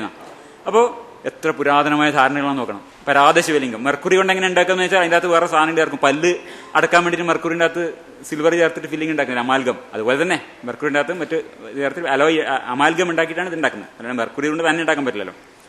അപ്പോൾ അതാണ് ഇത്. ഈ പുസ്തകത്തിന് അടുത്താണ് പിന്നെ ഗോർഡൻ വൈറ്റിന്റെ ആൽക്കമിക്കൽ ബോഡിയിൽ ഒരു ചരിത്രപരമായ ഒരു ഇത് പറയുന്നുണ്ട്.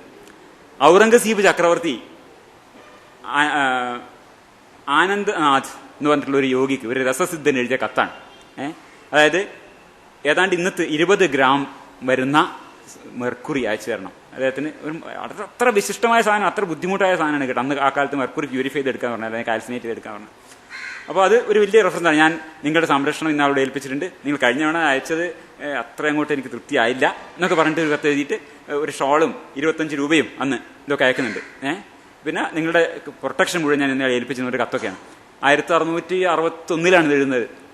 അപ്പൊ ആ കാലത്ത് പോലും എന്താണ് ധാരണ? ഇതെന്തോ വളരെ പിന്നെ എന്താ പറയാ, അതീവമായ സിദ്ധികളുള്ള ഒരു സാധനമാണെന്നാണ് ഈ ഇന്ത്യ വഭൂഖണ്ഡത്തിൽ മൊത്തമുള്ള വിശ്വാസം. ഔറംഗസീബ് ചക്രവർത്തി പോലും ഇതിനുവേണ്ടി ഒരു പിന്നെ സിദ്ധിന് കത്തെഴുതുന്നതാണ്. അപ്പോൾ രസസിദ്ധന്മാർക്ക് മെർക്കുറി, ഹഠയോഗികൾക്ക് രേതസ്. അപ്പോൾ ഹഠയോഗ പ്രതിഭയിൽ എന്താണ് പറയുന്നത്? ഇതേ സംഗതിയാണ്. ഏത്? ആകാശത്ത് പറക്കാം, മരിക്കാതിരിക്കാം, പിന്നെ മരിച്ചയാളെ പോലും ജീവിപ്പിക്കാം. ഇതൊക്കെ ഈ സിദ്ധികളൊക്കെ എന്തിനാണ് കൊടുത്തിരിക്കുന്നത്? മെർക്കുറിക്കാണ്. ആര് കൊടുത്തത്? നമ്മുടെ രസസിദ്ധന്മാർ കൊടുത്തേക്കുന്നത്. ഇവരത് കൊടുത്തിരിക്കുന്നത് രേതസ്സിനാണ്. രേതസ്സിനെ കൃത്യമായി പിന്നെ അത് രസം എന്ന് പറഞ്ഞാൽ അതിനവർ ശുദ്ധീകരിച്ചാണ് എടുക്കുന്നത്. അപ്പോൾ അതുപോലെ ഈ ശുദ്ധമായി എടുക്കുന്ന പരാതം പോലെ ഈ സെമനെ ശരീരത്തിനകത്ത് ശുദ്ധീകരിച്ചെടുക്കണം. ഞാൻ പറഞ്ഞെന്താണ്? ഈ ഹഠയോഗം എന്ന ചാണകക്കട്ടയെ നിങ്ങളുടെ മുമ്പിൽ പ്രദർശിപ്പിക്കാനാണ് ഇപ്പൊ ശ്രമിക്കുന്നത്. ഈ ചാണകക്കട്ടയിട്ടാണ് ഇന്ന് രോഗം ചികിത്സിക്കാൻ വേണ്ടി ഇറങ്ങിയിട്ടുള്ളത്. അപ്പൊ ഇതാണ് ഇന്ത്യൻ ആൽക്കമി, നമ്മുടെ രസസിദ്ധന്മാര് ഇങ്ങനെ ഇതാണ് അവരുടെ ഒരു രീതി. അത് ഈ മെർക്കുറി ശുദ്ധീകരിച്ചെടുക്കാനുള്ള രീതിയാണിത്. ഇതേ രീതിയിലാണ് നമ്മുടെ ഹഠയോഗികൾ സെമനെ ഇവിടുന്ന് പൊക്കി പോയി കൊണ്ടുവന്നിട്ട് ഇവിടെ ശുദ്ധീകരിക്കുന്നത്. ഇവിടെ cranial volt as an empty space എന്നാണ് അവരെ ഇത്. ഈ തല എന്ന് പറഞ്ഞാൽ ഏതാണ്ട് ഒരു ശൂന്യ സ്ഥലം പോലെ, അതിൻ്റെ അകത്തൊരു മസ്തിഷ്കം അതല്ല അവരുടെ ധാരണ. ആ ശരീരശാസ്ത്രപരമായിട്ടുള്ള കാണുന്നത് അതൊരു ശൂന്യ എന്നാണ്. അതിനൊരു കിണറാന്ന് വെച്ചിട്ടുണ്ട്. It's a well that comes to be filled with nectar. അത് അമൃതം കൊണ്ട് നിറക്കുക ആണ് ധാരണ. ഈ തലയോട്ടിയെ, ഈ തലഭാഗത്തിനെ അമൃതം കൊണ്ട് നിറക്കുക. എങ്ങനെയാണോ ഇവിടെ ഈ രസസിദ്ധന്മാർ ഇങ്ങനെ ഈ രീതിയിലുള്ള പ്രവർത്തനങ്ങളൊക്കെ പല രീതിയിലുള്ള അവരുടെ പഴയ ആൽക്കമി കൊണ്ട് ഇവിടെ ഈ രസം കൊണ്ട് നിറയുന്നത്, അതുപോലെ ഇയാൾ ഇവിടെ യോനിയിലൂടെ ഇങ്ങനെ ഇയാളുടെ ഈ പെരിനിയം ഭാഗത്ത് കാലുകൊണ്ട് അമർത്തി ഒരു മുദ്രയാണത്. യോനി എന്താണത്, മഹാമുദ്രയല്ലേ. അപ്പോൾ അത് ചെയ്ത് ഇതിനെ വിവിധ ചക്രങ്ങളിലൂടെ കയറ്റി കൊണ്ടുവന്നിട്ട് ഈ സെമനെയാണ് ശുദ്ധീകരിച്ചിട്ട് ഇവിടെ അമൃതമാക്കി മാറ്റുന്നതെന്നാണ് ഒരു ധാരണ. ഇത്ര പുരാതനമായ ധാരണകളാണ് ഹഠയോഗികളുടെ അർത്ഥം. അപ്പോ ഈ ജാലന്ധരബന്ധ, ഉദ്യാനബന്ധ നമ്മുടെ ഇവിടെ 2 തവണ അദ്ദേഹം പ്രതിപാദിക്കേണ്ടേ ഉദ്യാനബന്ധത്തെക്കുറിച്ച്. ഈ ഉദ്യാനബന്ധം എന്ന സാധനം അവർ ഉദ്ദേശിക്കുന്നത് എന്തിനാണ്?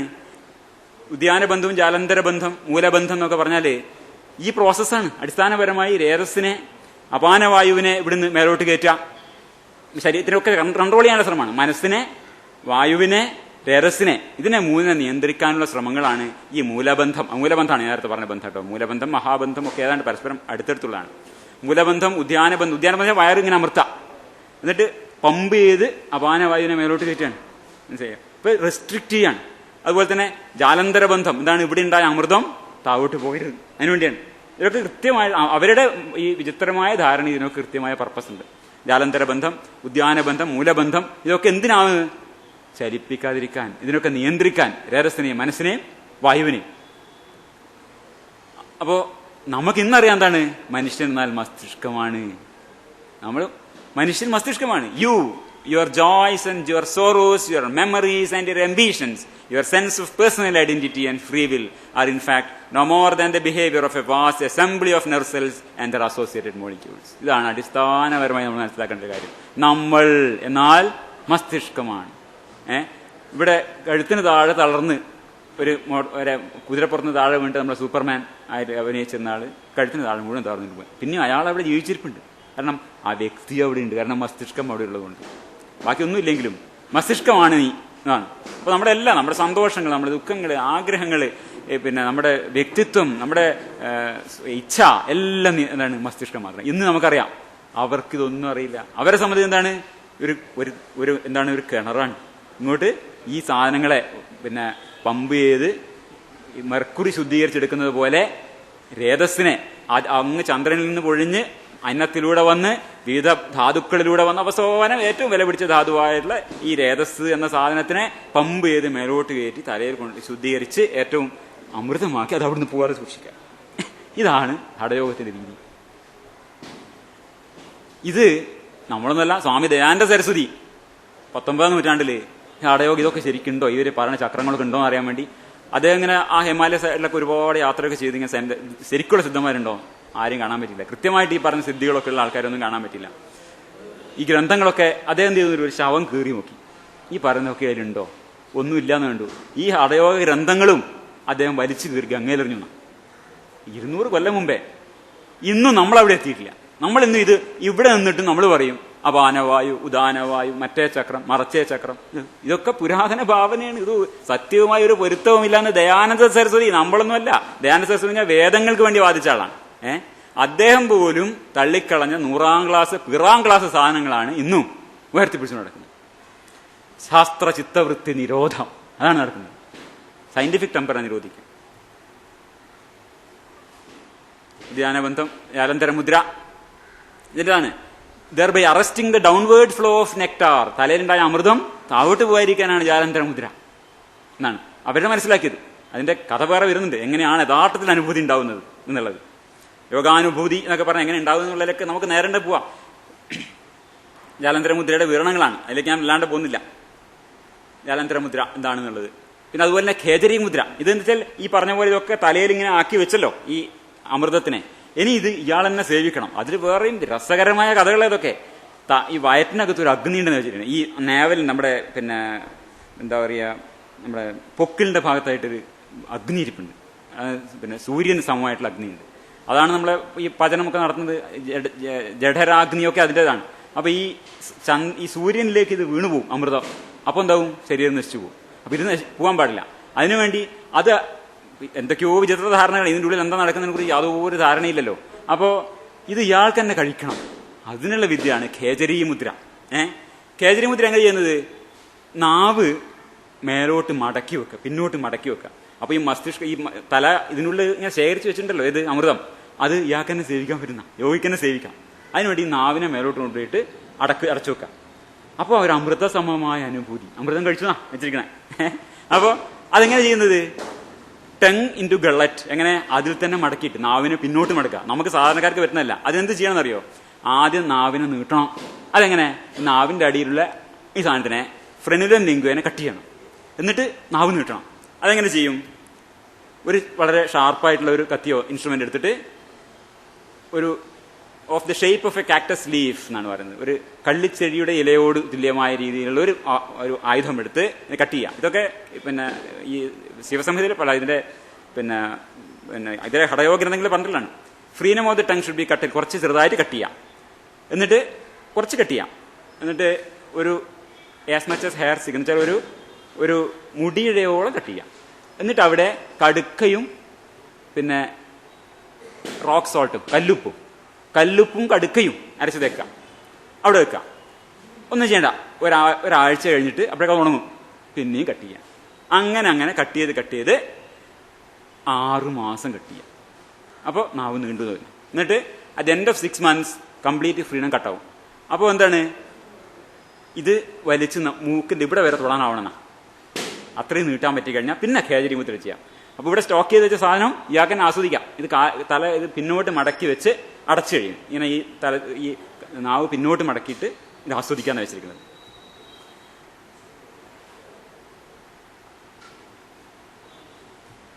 അപ്പൊ ഇത് ചെയ്യാൻ അറിയുന്ന ഒരാളുടെ സ്കാൻ ചെയ്ത് നോക്കിയാ ഇങ്ങനത്തെ യോഗികൾ ഇവിടെ ഉണ്ട്. അപ്പൊ നാവ് കണ്ടോ? നാവ് എവിടെ ഇരിക്കണേ? ഇതിങ്ങനെ ഫുള്ളായിട്ട് മടക്കി വെച്ചിട്ട് ഇവിടെ ശ്വാസനാളം അടഞ്ഞു. അതാണ് സംഭവിക്കുന്നത്. അല്ലാണ്ട് ഇപ്പം അതിന്റെ മേലെ അമൃതമൊന്നും വരാനില്ലല്ലോ. മസ്തിഷ്കല്ല അതിൻ്റെ ഉള്ളിൽ ഇരിക്കുന്നത്.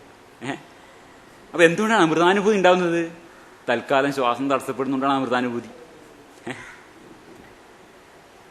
അപ്പൊ ഇതാണ് നമ്മൾ പോകുന്ന അടുത്തത്. ഈ ശ്വസനക്രിയകൾ എന്ന് പറയുന്നത് ചാണക സൂപ്പാണ്.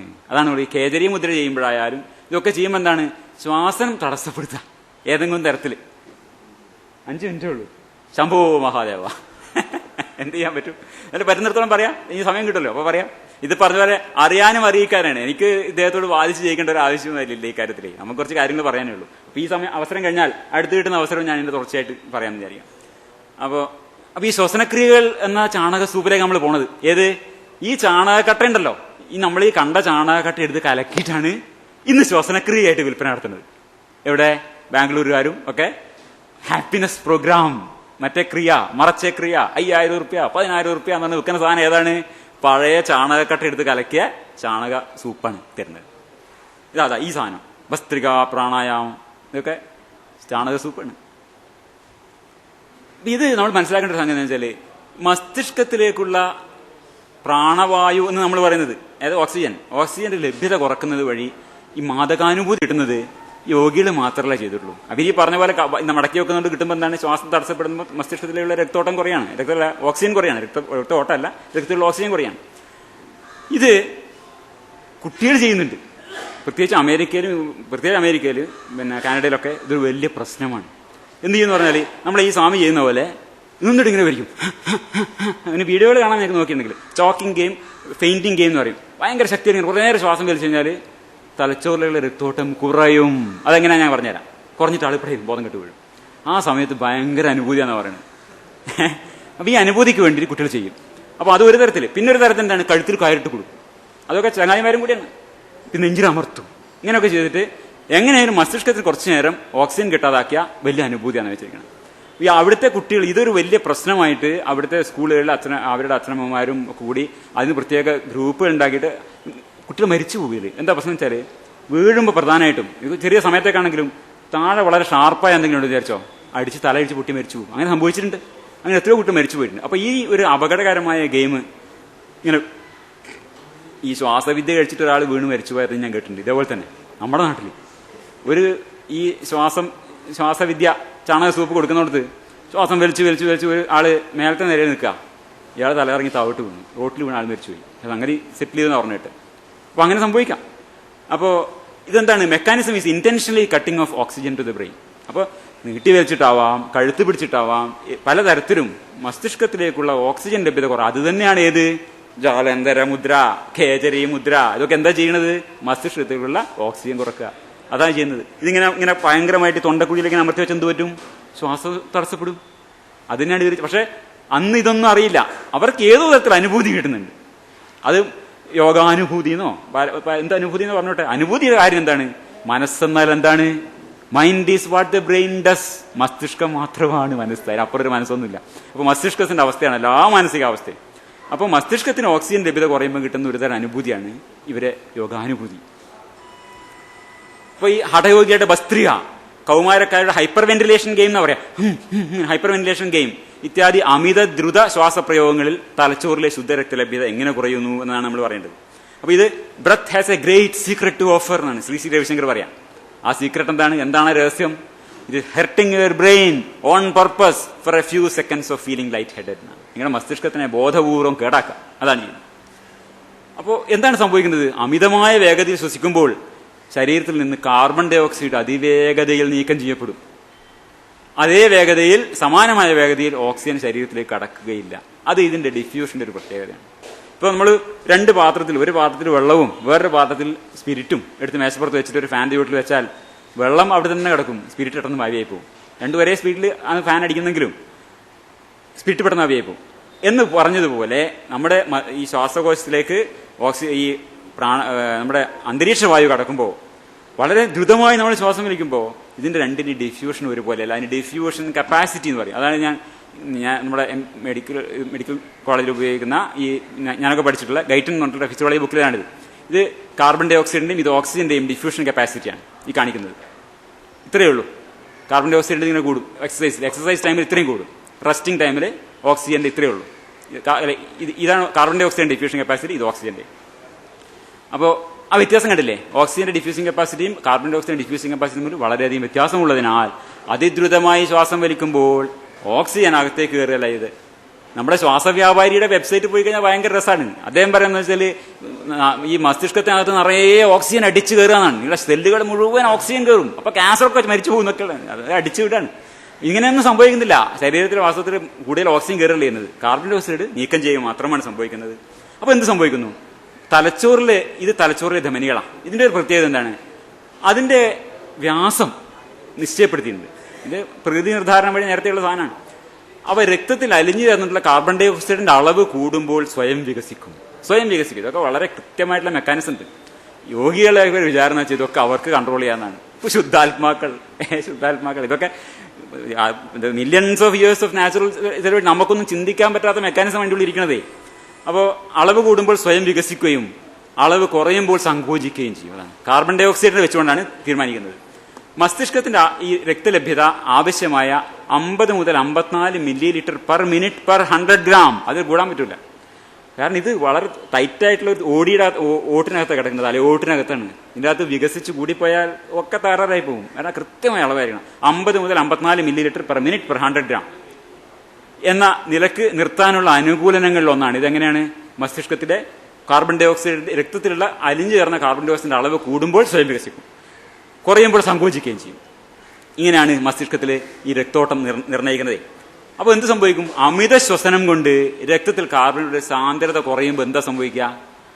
രക്തധമനികൾ മസ്തിഷ്കത്തിലേക്ക് സങ്കോചിക്കും. മസ്തിഷ്കത്തിൽ മാത്രമാണ് സംഭവിക്കുന്നത്. അപ്പോൾ മസ്തിഷ്കത്തിന്റെ ശുദ്ധരക്തം ലഭ്യത കുറയും. കാരണം രക്തത്തിന്റെ അളവ് ഈ കാർബൺ ഡൈ ഓക്സൈഡിന്റെ അളവ് കുറഞ്ഞു പോയില്ലേ? അപ്പൊ എന്തായി? രക്തോട്ടം തന്നെ ചുരുങ്ങും. അപ്പം മസ്തിഷ്കത്തിൽ രക്തോട്ടം കുറഞ്ഞു. അപ്പൊ എന്തായി? തലച്ചോറിന് വേണ്ട ഓക്സിജൻ കിട്ടുന്നില്ല, ഉദക്കടായി. ആ സമയത്താണ് ഇതാണ് ഈ ത്രില്ല്.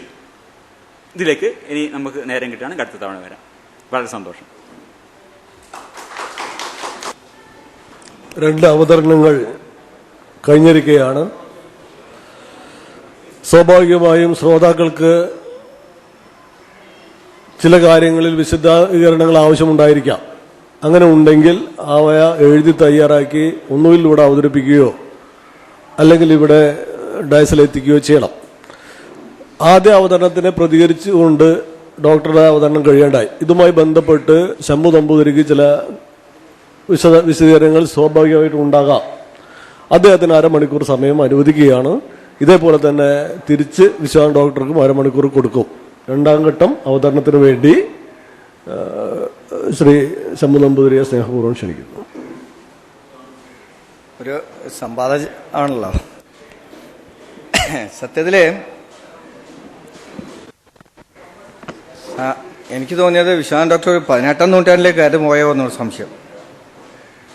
18ാം നൂറ്റാണ്ടിന് ശേഷമാണ് നമ്മൾ ചിന്തിക്കേണ്ടത്. അതിലൊരു ശാസ്ത്രവശങ്ങളെ കണ്ടെത്തണം.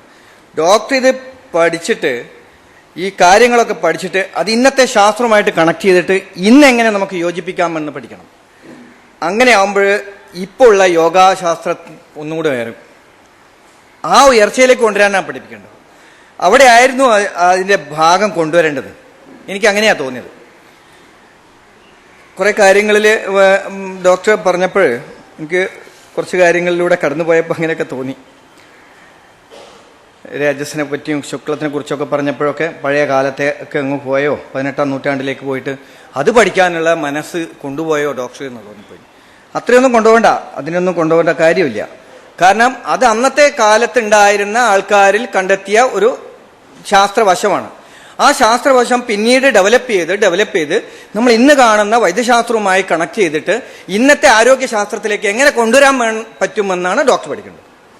അവിടെ എത്തുമ്പോഴേ നമ്മളത്തെ ഇന്നത്തെ ഈ സംവാദം പൂർണ്ണമാകും. അതല്ലാതെ പഴയ കാലത്ത് കല്ലാണ് ഇപ്പൊ അത് ചാണകട്ടിയായി പോയി എന്ന് പറയാൻ പാടില്ല. ആ കല്ലിനെ നമ്മൾക്ക് ഉടച്ചിട്ട് അതൊരു പക്ഷെ മരുന്നാക്കാൻ പറ്റുമോ നോക്കാൻ വേണ്ടിയിട്ട് ശ്രമിക്കാം. അതിലായിരിക്കണം അതിന്റെ ബുദ്ധി ഉപയോഗിക്കേണ്ടതെന്ന് എനിക്ക് ചിലപ്പോഴൊക്കെ തോന്നിപ്പോയി. ഇപ്പൊ ഒന്നുമില്ല സാർ, ഞാനത് അതിലേക്കൊരു ചിന്ത കൊടുത്തു എന്ന് മാത്രമേ ഉള്ളൂ. അതെന്താന്ന് വെച്ച് കഴിഞ്ഞാല് ഇപ്പൊ മൂലാധാര ചക്രയെ കുറിച്ചിട്ടൊക്കെ പറഞ്ഞല്ലോ. ഈ മൂലാധാരത്തിൽ നിന്നുള്ള ഇതിനെ ഉണർത്തിക്കൊണ്ടിരാന്നൊക്കെ. സത്യത്തില് ഈ ആജ്ഞാചക്ര, മൂലാധാര ചക്ര, അനാഹത ചക്ര, വിശുദ്ധ ചക്ര, മണിപ്പൂര ചക്ര എന്നൊക്കെ പറഞ്ഞു കഴിഞ്ഞാൽ പഴയ കാലത്ത് എത്രയോ 18ാം നൂറ്റാണ്ടിന് ശേഷമുള്ളത്, 18ാം നൂറ്റാണ്ടിന് മുന്നുള്ള ഇനി വരുന്നതാണ് ഇന്നത്തെ വൈദ്യശാസ്ത്രം. ആ 18ാം നൂറ്റാണ്ടിന് മുന്നിൽ ഞാൻ മനസ്സിലാക്കിയെടുത്തോളം പഴയ കാലത്തെ ആ ശാസ്ത്രഗതിയിൽ അവർ പണ്ട സഹസ്രാര ചക്ര, ആജ്ഞാചക്ര, അനാഹത ചക്ര, വിശുദ്ധ ചക്ര, മണിപ്പൂര ചക്ര, സ്വാധിഷ്ഠാന ചക്ര എന്നൊക്കെ പറഞ്ഞപ്പോൾ അവിടെയൊക്കെ ആ പറഞ്ഞതിൽ എന്തെങ്കിലും സത്യമുണ്ടോ എന്ന് ഞാൻ നോക്കി. ആ സത്യമുണ്ടോ എന്ന് നോക്കിയപ്പോൾ അവിടെയൊക്കെ ഗ്രന്ഥികളുണ്ട് എന്ന് ഞാൻ കണ്ടെത്തി. ഇവിടെ പീനൽ ഗ്രന്ഥി ഉണ്ടെന്നും ഇവിടെ പിറ്റ്യൂട്ടറി ഗ്ലാൻഡ് ആണെന്നും, നേരെ നെറ്റിയുടെ മുമ്പിലല്ല അതിന്റെ പിറകിൽ വശത്തോട് കൂടിയിട്ട് ചേർന്നിട്ട് അവിടെ കിടക്കുന്നുണ്ട് എന്നും, ഇവിടെ നോക്കുമ്പോൾ തൈറോയ്ഡ് ഗ്ലാൻഡ് ഉണ്ടെന്നും, ഇവിടെ നോക്കുമ്പോൾ പാങ്ക്രിയാസ് ഗ്രന്ഥിക്ക് സമാനമായ പാങ്ക്രിയാസ് ഗ്രന്ഥിയും കരളും ഉള്ള ഗ്രന്ഥിയും ചേർന്ന് നിൽക്കുന്നെന്നും, പിന്നെയുള്ളത് നേവൽ ചക്രയുടെ അടുത്ത് നോക്കുമ്പോൾ അവിടെ അഡ്രീനൽ ഗ്രന്ഥി കിടക്കുന്നു. സ്വാധിഷ്ഠാന ചക്രയിൽ നോക്കുമ്പോൾ പ്രോസ്റ്റേറ്റ് ഗ്ലാൻഡ് അല്ലെങ്കിൽ അതുപോലത്തെ ഗ്രന്ഥികൾ ലേഡീസിന് വേറെ അത്രയും ഗ്രന്ഥികൾ അവിടെ നിലനിൽക്കുന്നുണ്ടെന്നും കണ്ടെത്തി. അങ്ങനെയാണെങ്കിൽ അവിടത്തേക്ക് അതിന്റെ പൂർണ്ണത കൊണ്ടുവരുമ്പോൾ എന്താണ് അവിടെ സംഭവിക്കുക എന്ന് നോക്കണം. അതൊരു പക്ഷേ അവരുടെ ചെറിയ മനസ്സിൽ അല്ലെങ്കിൽ അവരുടെ ചെറിയ ശാസ്ത്രത്തിൽ മാത്രം ഒതുങ്ങി നിന്നുകൊണ്ട് അവരത് കണ്ടെത്തിയിട്ടുണ്ടാവും. പക്ഷെ ഇന്നത്തെ വൈദ്യശാസ്ത്രം അത് എത്തിയിട്ട് കണ്ടെത്തുമ്പോൾ അവിടെ നമ്മൾക്ക് മനസ്സിന്റെ ശ്രദ്ധ ഉപയോഗിച്ച് അതിനെ സ്റ്റിമുലേറ്റ് ചെയ്യാൻ കഴിയാണെന്ന് വെച്ചോളൂ, അതിനെ ഉത്തേജിപ്പിക്കാൻ കഴിയാണെന്ന് വെച്ചോളൂ. അപ്പോൾ അത്തരം ഹോർമോൺസിന്റെ പ്രവർത്തനങ്ങളെ വർദ്ധിപ്പിക്കാൻ കഴിയും. തൈറോയ്ഡ് ഗ്ലാൻഡിന്റെ ഭാഗത്ത് ഉണ്ടാവുന്ന തൈറോക്സിനെയോ അതല്ലെങ്കിൽ അതിനെ ഡൗൺ ചെയ്യാനോ നമ്മൾക്കൊരു പക്ഷേ ഈ തൈറോയിഡിന്റെ ഭാഗത്തേക്കുള്ള സ്റ്റിമുലേഷൻ പവർ കൊണ്ട് സാധിക്കുമെന്ന് നോക്കണം. ഡോക്ടർ അങ്ങനെയായിരുന്നു അതിനെക്കുറിച്ച് സ്റ്റഡി ചെയ്യേണ്ടത്. ഒന്ന്, പിന്നെ പാങ്ക്രിയാസ് ഗ്രന്ഥിയുടെ ഭാഗത്താണെങ്കിൽ, അതല്ലെങ്കിൽ പിന്നെ കരളിന്റെ ഭാഗത്താണ്, അനാഹത ചക്രയിലേക്ക് ശ്രദ്ധ കൊടുത്തുകൊണ്ട് അതിനെ എത്രത്തോളം നമുക്ക് പൂർണ്ണതയിലേക്ക് കൊണ്ടുവരാൻ പറ്റും, അതിനെ സ്റ്റിമുലേറ്റ് ചെയ്യാൻ പറ്റുമോ, എന്നിട്ട് പ്രമേഹ രോഗം പോലെയുള്ള അല്ലെങ്കിൽ 10th നെർവിനെ ആക്ടിവേറ്റ് ചെയ്യാൻ, പ്രമേഹ രോഗം ഉണ്ടാക്കാൻ സഹായിക്കുന്നത് 9th-ന്റെയോ 10th നെർവിനോ ആണ്. അതിനെ സ്റ്റിമുലേറ്റ് ചെയ്തിട്ട് അത് അതിന്റെ പൂർണ്ണതയിലേക്ക് കൊണ്ടുവന്നാൽ ഒരു പക്ഷേ പ്രമേഹ രോഗത്തെ നമുക്ക് എത്രത്തോളം പൂർണ്ണതയിലേക്ക് ഇല്ലായ്മയിലേക്ക് കൊണ്ടുവരാൻ പറ്റും എന്നുള്ളതിനെ കുറിച്ച് നമുക്കൊന്ന് സ്റ്റഡി ചെയ്യാമായിരുന്നു. രണ്ടാമത്തെ സ്വാധിഷ്ഠാന ചക്രയെക്കുറിച്ച് പറഞ്ഞപ്പോൾ സ്വാധിഷ്ഠാന ചക്രയിൽ ഉണ്ടാവുന്ന ആ മൂല്യത്തെ അല്ലെങ്കിൽ സെമൻ അത് തന്നെ രസത്തിന് സമാനമാണ്. രസം എന്തോ ആട്ടെ അല്ലെങ്കിൽ സമൻ എന്തോ ആട്ടെ, ഇന്നത്തെ വൈദ്യശാസ്ത്രം സമനാണെന്ന് കണ്ടെത്തിയിരിക്കുന്നു. പഴയ ആൾക്കാർ രസം എന്ന് കണ്ടെത്തിയിരിക്കുന്നു. ഞാൻ എന്റെ മനസ്സ് കൊണ്ടുപോയത് എന്താണെന്നറിയോ? പഴയ കാലത്തെ രസവും ഇന്നത്തെ സെമനും തമ്മിൽ നോക്കുമ്പോൾ ഏകദേശം ഒരുപോലെയാണ്. അത് ചുവപ്പായിട്ടും ഇത് പച്ചയായിട്ടും അല്ലെങ്കിൽ കറുപ്പായിട്ടും കാണിച്ചില്ല. അതെന്തുകൊണ്ടാണെന്നുള്ളത് നമ്മൾ പഠിക്കേണ്ടതുണ്ട്. ആ ഒരേ താളത്തിൽ ഒരേ പവറിനെ കൊണ്ടുവന്നിട്ട് അതെങ്ങനെയാണ് അത് ഉണർത്തിക്കൊണ്ടുവന്നത്, അതെങ്ങനെയാണ് ശരീരത്തിന് ഉതകുന്ന രീതിയിലാക്കുന്നതിനെ കുറിച്ച് പഠിക്കേണ്ടതുണ്ട്. പിന്നെ രസം അറിയാലോ, 79 ഇലക്ട്രോണുകൾ ഉള്ളതാണ്. അതിനെ ഒരു ഇലക്ട്രോൺ ആഡ് ചെയ്യപ്പെട്ടാൽ 79 തോന്നുന്നുണ്ട്, അല്ല 80 ആണോ, 80 ഇലക്ട്രോൺ അതിനൊന്ന് ആഡ് ചെയ്യപ്പെട്ട് കഴിഞ്ഞാൽ അത് ഒന്ന് കുറച്ച് കഴിഞ്ഞാൽ അത് 79 ഉള്ള ഗോൾഡായിട്ട് കൺവേർട്ട് ചെയ്യപ്പെടും. അപ്പൊ അതുപോലെ മെർക്കുറിയെയോ അതിനെ സമാനമായിട്ടുള്ള സിൽവറിനെയോ അല്ലെങ്കിൽ അതിനെ കൂട്ടി യോജിപ്പിച്ചുകൊണ്ട് ഒരു യോഗം പൂർണ്ണമാക്കിയിട്ട് അത് ഉണ്ടാക്കുകയോ ചെയ്യുന്നുണ്ടാവും. അതെന്താണ് എന്നുള്ളതിനെ കുറിച്ചിട്ട് ഇനിയും നമ്മൾ സ്റ്റഡി ചെയ്തുകൊണ്ടിരിക്കേണ്ടിയിരിക്കുന്നു. പഴയ കാലത്ത് എനിക്ക് കിട്ടിയ ഒരു അറിവ് വെച്ചിട്ട് ഈ നവപാഷാണം എന്നുണ്ട് 9 പാഷാണങ്ങളെ രസം അടങ്ങിയ 9 പാഷാണം. ഞാൻ അതൊന്നും എനിക്ക് അതിനെക്കുറിച്ചൊന്നും ഒരു സ്റ്റഡിയും ഇല്ല കേട്ടോ. ഞാൻ അതിനെക്കുറിച്ചൊന്നും പഠിച്ച ആളൊന്നുമല്ല. ഞാൻ ഈ യോഗാശാസ്ത്രത്തിൽ ഇപ്പൊ ഡോക്ടർ പറഞ്ഞ യോഗാശാസ്ത്രത്തിലെ ഈ വൾഗറായിട്ട് കാണിക്കുന്നതിനോടൊന്നും എനിക്ക് യോജിപ്പില്ല. ഞാൻ അതിലേക്കൊന്നും പോവാനും ആഗ്രഹിക്കുന്നില്ല. കാരണം ഇങ്ങനെ വയറ് കൂടുതൽ 50 ഒരു മീഡിയം നമ്മളെ ശരീരത്തിന് ആവശ്യമുള്ള കാർബൺ ഡൈ ഓക്സൈഡിനെ കളയാന്നല്ലാതെ തലച്ചോറിലുള്ള മുഴുവൻ കാർബൺ ഡൈ ഓക്സൈഡിനെ കളയാൻ നമുക്കൊരിക്കലും കഴിയില്ല, പാടുമില്ല. കാരണം 250 കൊളസ്ട്രോൾ ആണ് നമ്മളെ ശരീരത്തിന് വേണ്ടതെന്ന് വൈദ്യശാസ്ത്രം ഇപ്പൊ ലാബ് ടെസ്റ്റിലൂടെ കണ്ടെത്തിയിരിക്കുന്നു. അത് 200 ആണെന്ന് തന്നെ വെക്കാം. 200-ൽ താഴെ വന്നിട്ട് 50-ലേക്ക് കൊണ്ടുപോയിട്ടും മരുന്നുകൾ കൊടുത്തിട്ട് വീണ്ടും 50 കൊടുക്കുമ്പോൾ അത് കണ്ടിന്യൂ ചെയ്തോളും പറയുന്ന ഒരു ഡോക്ടറെയും, അല്ലെങ്കിൽ 250 കഴിഞ്ഞ് 300 ആയി കഴിഞ്ഞപ്പോൾ യോഗാശാസ്ത്രം ചെയ്തു കഴിഞ്ഞാൽ യോഗയിലൂടെ ചികിത്സ ചെയ്തു കഴിഞ്ഞാൽ രോഗം മാറുമെന്ന് പറയുന്ന ഒരു യോഗ ആചാര്യനെയും എനിക്കിഷ്ടമല്ല. ഞാനത് അങ്ങനെ വിശ്വസിക്കുന്നുമില്ല. അതുകൊണ്ടല്ല ഇതൊക്കെ മാറിക്കിട്ടുമെന്ന് ഒരിക്കലും ഞാൻ വിശ്വസിക്കുന്നില്ല. ഒരു ഡോക്ടർ പറഞ്ഞു കുറേ ദൂരം നടക്കണമെന്ന്. 5 കിലോമീറ്റർ നടന്നപ്പോൾ അയാൾ 250 കൊളസ്ട്രോള് 150 കുറഞ്ഞു. പിന്നെ അയാൾ 5 കിലോമീറ്റർ നടക്കാൻ പാടില്ല. അത് നമ്മൾ പഠിക്കേണ്ടതാണ്. അതൊരു ശാസ്ത്രം അറിയുന്ന ആൾ വ്യക്തമായിട്ട് പറഞ്ഞു കൊടുക്കേണ്ട ഒരു ചുമതലയുണ്ട്. അതുപോലെ തന്നെ അറിവില്ലാത്തവർക്ക് അത് കൂട്ടി കൊടുക്കേണ്ടതുണ്ട്, അത് നേരെയാക്കി കൊടുക്കേണ്ടത്. ഇന്നത്തെ ശാസ്ത്രവുമായിട്ട് അതിനെ വിലയിരുത്തിയിട്ട് ഇന്നത്തെ ജനങ്ങളിലേക്ക് അതിന്റെ എത്തിക്കേണ്ടതുണ്ട്. അതിന്റെ ഭാഗമായിട്ടാണ് ഇപ്പോൾ ഇവിടെ നിൽക്കുന്നത് നമ്മളൊക്കെ. അപ്പൊ അവിടെ ഈ രസഗ്രന്ഥികൾ അല്ലെങ്കിൽ ഇതുപോലത്തെ നവപാഷാണങ്ങളെ പറയുമ്പോൾ നവപാഷാണങ്ങൾ 9 പാഷാണങ്ങൾ ഒരേ അവരുടെ ഒരു സിസ്റ്റം പ്രകാരം സിദ്ധവൈദ്യന്മാരാണ്. അത് പറഞ്ഞപ്പോൾ ഞാൻ അത് നോട്ട് ചെയ്തു മാത്രം. അവരെ യോജിപ്പിച്ചിട്ട് അതൊരു 10ാമത്തത് വരുമ്പോൾ പാഷാണമല്ലാത്ത ഒരു പുതിയ ഒരു സത്തമായിട്ട് മാറും അത്രേ. അതുകൊണ്ടാണ് ഈ നവപാഷാണക്കെട്ട് എന്ന് പറഞ്ഞിട്ട് ഈ പഴയ കാലത്ത് മുരുകൻ ഉണ്ടാക്കിയത് അങ്ങനെയാണെന്നും അതിന്റെ തലയിൽ വെള്ളം ഒഴിച്ചു കഴിഞ്ഞാൽ ആ വെള്ളം വീണിട്ട് അത് കഴിക്കുന്നവർക്ക് അത് കുറച്ചു കാലം കഴിച്ചുകൊണ്ടിരുന്നു കഴിഞ്ഞാൽ അയാൾക്ക് കുഷ്ഠം പോലെയുള്ള രോഗങ്ങൾ മാറുമെന്നൊക്കെ പറയുന്നത് അത് ഒരു ശാസ്ത്രവശത്തെ അല്ലെങ്കിൽ അതിനെക്കുറിച്ച് പഠിച്ച ഒരാളുടെ കാഴ്ചപ്പാടായിരിക്കാം. എനിക്കതിനെക്കുറിച്ച് അറിയില്ല. ആ ശിവലിംഗങ്ങളൊക്കെ കാണിച്ചപ്പോൾ അതാണ് എനിക്ക് തോന്നിയിട്ടുള്ളത്. പക്ഷെ ശിവന്റെ ലിംഗത്തിന്റെ ഒരു പിക്ചർ ഇവിടെ കണ്ടപ്പോൾ അത് ഇരുമ്പ് സത്തടങ്ങിയ അല്ലെങ്കിൽ പാറയാണ്, കരിങ്കല്ലാണ്. കരിങ്കല്ലിന് കൂളിംഗ് എഫക്റ്റ് കൊടുക്കാൻ സഹായിക്കും. അതങ്ങനെ വേണമെന്നൊന്നുമില്ല, വേറെ ഏതെങ്കിലും പാറയുടെ ചുവട്ടിൽ വെള്ളം നിറച്ചു കഴിഞ്ഞാലും ഇത് കിട്ടും. അതിനൊക്കെ ഒരു വേദി ഉണ്ടാക്കി കൊടുക്കുകയോ അല്ലെങ്കിൽ അതിനൊരു ശാസ്ത്രവശം കണ്ടെത്തുക അല്ലെങ്കിൽ പഴയ ഒരു കഥ കൊണ്ടുവെക്കുകയൊക്കെ ചെയ്തിട്ടാണ് ഇത് നേരെയാക്കിക്കൊണ്ടിരിക്കുന്നത്. എല്ലാവരും അങ്ങനെയാണ്. ഈ തൈറോയ്ഡ് ഗ്ലാൻഡിനെ കൃത്യമായിട്ടുള്ള ഒരു സ്റ്റിമുലേഷൻ കൊടുക്കാൻ ഒരു ചെറിയ ടെക്നിക്ക് പഴയ കാലത്ത് എടുത്തിരുന്നു. എന്താണ്? നാമം ജപിക്കാൻ. രാമ രാമ അല്ലെ നാരായണ അല്ലെ ലാഹ ഇള്ള അല്ലെ ഹാലേലൂയ ഹാലേലൂയ ഏത് വേണമെങ്കിലും അല്ലെങ്കിൽ കല്ല് കല്ല് കല്ല് അല്ലെ വിഡ്ഢി കുഷ്മാണ്ഡം വിഡ്ഢി കുഷ്മാണ്ഡം ഒരേപോലെ ജപിക്കുന്നു എന്ന് വെച്ചോളൂ. ഒരേ താളത്തിൽ ജപിച്ചുകൊണ്ടിരിക്കുമ്പോൾ അതിലൊരു വൈബ്രേഷൻ ക്രിയേറ്റ് ചെയ്യും. ആ വൈബ്രേഷൻ ശരീരത്തിന്റെ എല്ലാ ഭാഗത്തേക്കും കൊടുക്കാനും അത് സഹായിക്കില്ലേ? അങ്ങനെയാണെങ്കിൽ തൊണ്ടയുടെ ഭാഗത്ത് വരുന്ന ഈ ചെറിയ വൈബ്രേഷൻ ഈ തൈറോയ്ഡ് ഗ്ലാൻഡിനെ സ്റ്റിമുലേറ്റ് ചെയ്യാൻ ഒരുപക്ഷെ സഹായിച്ചേക്കും. അതുകൊണ്ട് അവരുടെ മാനസിക നിലകളെയോ അല്ലെങ്കിൽ ശാരീരിക നിലകളെയോ സമനിലപ്പെടുത്താൻ സഹായിച്ചിട്ടുണ്ടെങ്കിൽ അത് തെറ്റായി പറയാൻ പറ്റില്ല. പക്ഷേ അതിൽ ശാസ്ത്രവശം ഉണ്ടോ എന്ന് ചോദിച്ചു കഴിഞ്ഞാൽ കണ്ടുപിടിക്കേണ്ടിയിരിക്കുന്നു. ഇനിയും നമ്മൾ ശാസ്ത്രത്തിന്റെ കൂട്ടുപിടിച്ചിട്ട് അത് മുന്നോട്ട് കൊണ്ടുപോകേണ്ടതുണ്ട്. ശരിയായി വരണമെന്നില്ല. ഇനി ഞാൻ പറയുന്ന ഒരു പക്ഷേ തെറ്റുമായേക്കാം. അപ്പൊ അത് നമ്മൾ കണ്ടുപിടിക്കേണ്ടിയിരിക്കുന്നു.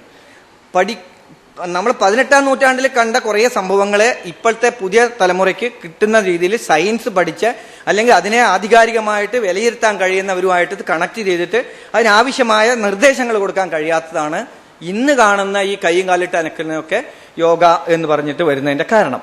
അത് വരാതിരിക്കില്ല, കള്ളനാണയങ്ങൾ കയറാതിരിക്കില്ല. എങ്ങനെയാ അത് പറ്റുക? അതിനെക്കുറിച്ചിട്ട് കൂടുതൽ അറിയില്ല, അതിനെക്കുറിച്ച് പറഞ്ഞു കൊടുക്കാൻ ആളുണ്ടായിട്ടില്ല. ഇനി വൈദ്യശാസ്ത്രവുമായിട്ട് അത് കണക്ട് ചെയ്യട്ടെ, അല്ലെങ്കിൽ ഇന്നത്തെ ശാസ്ത്രവുമായിട്ട് അത് കണക്ട് ചെയ്യട്ടെ.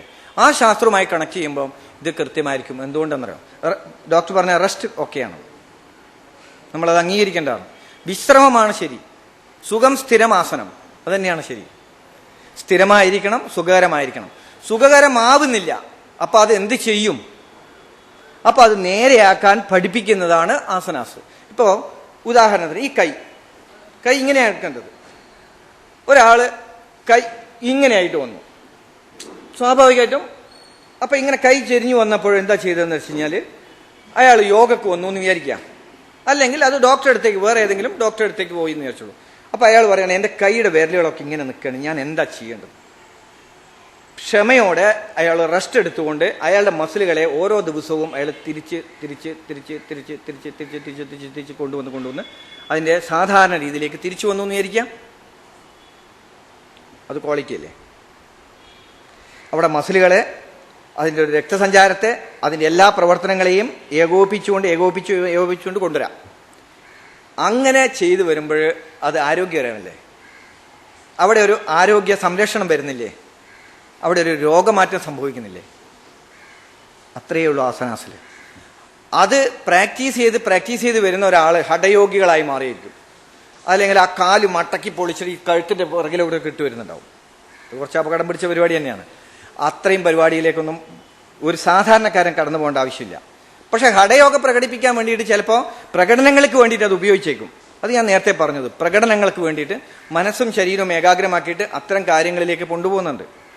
ഒരു പക്ഷെ ചന്ദ്രനിലേക്ക് പോകുന്നതും ഒരു പക്ഷെ ടെലസ്കോപ്പ് ഉപയോഗിച്ചിട്ട് നക്ഷത്രങ്ങളെ കാണാൻ പഠിച്ചതുമൊക്കെ ഇത്രയും ഹഠയോഗികളുടെയാണ്. നിരന്തരമായിട്ടുള്ള പ്രവർത്തനത്തിലൂടെയാണ് അത് കണ്ടെത്തിയിരിക്കുന്നത്. ഒരുപക്ഷെ നാസ കൊണ്ടുപോയതും അങ്ങനെ ആയിരിക്കാം. ഇതൊക്കെ നിരന്തര പരിശ്രമത്തിലൂടെയാണ് അത് എടുക്കുന്നത്. ആ പരിശ്രമത്തിന്റെ പൂർണ്ണത നെഗറ്റീവോ പോസിറ്റീവോ ആവാം. അങ്ങനെ മസിലിന്റെ ഭാഗത്ത് നിന്ന് വരുമ്പോൾ അത് വല്ലാതെ വൾഗറായിട്ട് പോയേക്കാം. പക്ഷെ സാധാരണക്കാരന് അതൊന്നും ആവശ്യമില്ല. സാധാരണക്കാരന് അതിന്റെ തിയറി മനസ്സിലാവണം, അതിന്റെ ബോധം ഉണ്ടാവണം. അതിനനുസരിച്ച് പ്രവർത്തിച്ചാൽ ഇന്നത്തെ ലൈഫ് എങ്ങനെ പോസിറ്റീവായിട്ട് കൊണ്ടുപോകാൻ നോക്കാം. പിന്നെ 0 പോയിന്റിലേക്കാണ് വരുന്നത്. ചിത്തവൃത്തി നിരോധ എന്ന് പറഞ്ഞു കഴിഞ്ഞാൽ ചിത്തം, മനസ്സും അല്ലെങ്കിൽ നമ്മുടെ ഈ പ്രവർത്തനങ്ങളൊക്കെ നിരോധിക്കുക എന്ന് പറഞ്ഞാൽ അതിന് ഇല്ലാണ്ടാക്കുക എന്നല്ല അതിന്റെ അർത്ഥം. അത് 0 പോയിന്റിലേക്ക് കൊണ്ടുവരിക എന്നർത്ഥം. നെഗറ്റീവിലേക്കും പോകാൻ പാടില്ല, പോസിറ്റീവിലേക്കും പോകാൻ പാടില്ല. ആ സമരസം 50-50 നിർത്താൻ പഠിക്കുക. ആ കഴിവിനെയാണ് നമ്മൾ സുഖം എന്ന് പറയുന്നത്. അങ്ങനെയാണ് നമ്മളെല്ലാം ചെയ്യുന്നത്. നമുക്കറിയാലോ ഈ തലച്ചോറിന് ഇങ്ങനെയുള്ള പ്രവർത്തനം ഉണ്ടെന്ന്. പിന്നെ EEG ടെസ്റ്റ് എടുക്കുമ്പോൾ നമുക്ക് കിട്ടും, ഇലക്ട്രോ എൻസെഫലിയോഗ്രാം ടെസ്റ്റ് എടുക്കുമ്പോൾ കിട്ടുന്ന ഒന്നാണ്. ആ ആൽഫ തരംഗങ്ങളും ബീറ്റ തരംഗങ്ങളും ഡെൽറ്റ തരംഗങ്ങളും തീറ്റ തരംഗങ്ങളും. ആൽഫ തരംഗങ്ങൾ ശാന്തതാവസ്ഥയെ സൂചിപ്പിക്കുന്നുവെങ്കിൽ ബീറ്റ തരംഗങ്ങൾ ജാഗ്രതാവസ്ഥയെ സൂചിപ്പിക്കുന്നു. തീറ്റ തരംഗങ്ങൾ മയക്കത്തെ സൂചിപ്പിക്കുന്നുവെങ്കിൽ ഡെൽറ്റ തരംഗങ്ങൾ ഉറക്കത്തെ സൂചിപ്പിക്കുന്നു. കാരണം ഹർട്സ് ആൻഡ് പെർ സെക്കൻഡിലാണ് അത് കണക്കാക്കുന്നത്. ഒരു സെക്കൻഡിൽ നമ്മുടെ തലച്ചോറിന്റെ ആവേഗങ്ങൾ, ചലനങ്ങൾ ഒരേപോലെ 0 നിന്ന് 4 വരെ സഞ്ചരിക്കുമ്പോൾ അല്ലെങ്കിൽ ചലനങ്ങൾ ഉണ്ടാവുമ്പോൾ അതിനെയാണ് നമ്മൾ ഉറക്കം എന്ന് പറയുന്നത്. 4 മുതൽ 7 വരെ അല്ലെങ്കിൽ 8 വരെ ചലനങ്ങളെയാണ് നമ്മൾ മയക്കം എന്ന് പറയുന്നത്. 8 മുതൽ 14 വരെ ചലനങ്ങളെയാണ് നമ്മൾ പിന്നെ ശാന്തത എന്ന് പറയുന്നത്. 14 മുതൽ 22 വരെയാണ് ജാഗ്രത എന്ന് പറയുന്നത്. 22 മേലെ വരുമ്പോൾ നമുക്ക് ഭ്രാന്തമായ അവസ്ഥയിലേക്ക് വരും. ഇതൊക്കെ തലച്ചോറിനെ കുറിച്ച് പഠിച്ച ചലനങ്ങളിലൂടെ കടന്നു വരുന്നതാണ്. അതിനകത്ത് ഒരു പൾസ് ഉണ്ട്, ഒരു ചലനത്തിനുള്ള ഒരു എനർജി ക്രിയേറ്റ് ചെയ്യുന്നുണ്ട്. എനർജി ക്രിയേറ്റ് ചെയ്യാൻ തലച്ചോറിനെ അറിയാം. അത് ഉപയോഗിച്ചുകൊണ്ട് ശരീരം മുഴുവൻ കറക്റ്റ് ചെയ്യുന്നുണ്ട്. പക്ഷേ അവിടെ ഹൃദയത്തിലേക്ക് മാത്രം ശ്രദ്ധ കൊടുക്കാനുള്ള ഒരു പിന്നെ പഴയ കാലത്തെ ഒരു ആചാര്യന്റെ കഴിവ് എത്രത്തോളം ഉണ്ട് എന്ന് നമുക്ക് വേണമെങ്കിൽ വൈദ്യശാസ്ത്രത്തിന്റെ കണക്ക് ഉപയോഗിച്ചുകൊണ്ട് അതിനെ പഠിക്കാം. ഈ ഹൃദയത്തിന് 2 ക്വാളിറ്റികളുണ്ട്. ഒന്ന്, ഹൃദയത്തിനെ മിടിക്കാനുള്ള കപ്പാസിറ്റി. പക്ഷേ പിന്നെ അതിനെ SA നോഡുകളും NA നോഡുകളും ഉപയോഗിച്ചുകൊണ്ട് എനർജി ക്രിയേറ്റ് ചെയ്യാനും കഴിയും. സ്വയമായിട്ട് ഹൃദയത്തിന് എനർജി ക്രിയേറ്റ് ചെയ്യാനുള്ള ഒരു കഴിവുണ്ട്. മറ്റേത് അവയവങ്ങൾക്കും അതില്ല. പ്രവർത്തിക്കാനുള്ള കഴിവുണ്ട്, അതും ഈ ഹൃദയത്തിനുണ്ട്. തലച്ചോറിന് കാര്യങ്ങൾ അവതരിപ്പിക്കാനുള്ള കഴിവുണ്ടാവും. പക്ഷേ ഹൃദയത്തിന് 2 ഗുണങ്ങളും ചേർന്ന് വെച്ചിരിക്കുന്നു എന്നുള്ള ഒരു നോട്ട് ഇന്നത്തെ വൈദ്യശാസ്ത്രത്തിൽ അത് കാണാൻ കഴിയും, നിങ്ങൾ നോക്കിക്കഴിഞ്ഞാൽ. അപ്പോൾ വൈദ്യശാസ്ത്രത്തിന്റെ മുമ്പിലാണോ ഒരു പക്ഷേ യോഗാശാസ്ത്രം ചെന്ന് പെട്ടിരിക്കുന്നത് നമുക്ക് തോന്നും. അതിനേക്കാളും ഒരു പടി കൂടി മുന്നിലേക്ക് കടന്നിരുന്നു എന്ന് തോന്നും. കാരണം ഹൃദയത്തിന്റെ 2 സ്വഭാവങ്ങളെയും എങ്ങനെയാണ് പഴയ ആൾക്കാർ മനസ്സിലാക്കി വെച്ചിരുന്നത് നമുക്കറിയില്ല. ഇന്ന് വൈദ്യശാസ്ത്രം കണ്ടെത്തിയിരിക്കുന്നത്.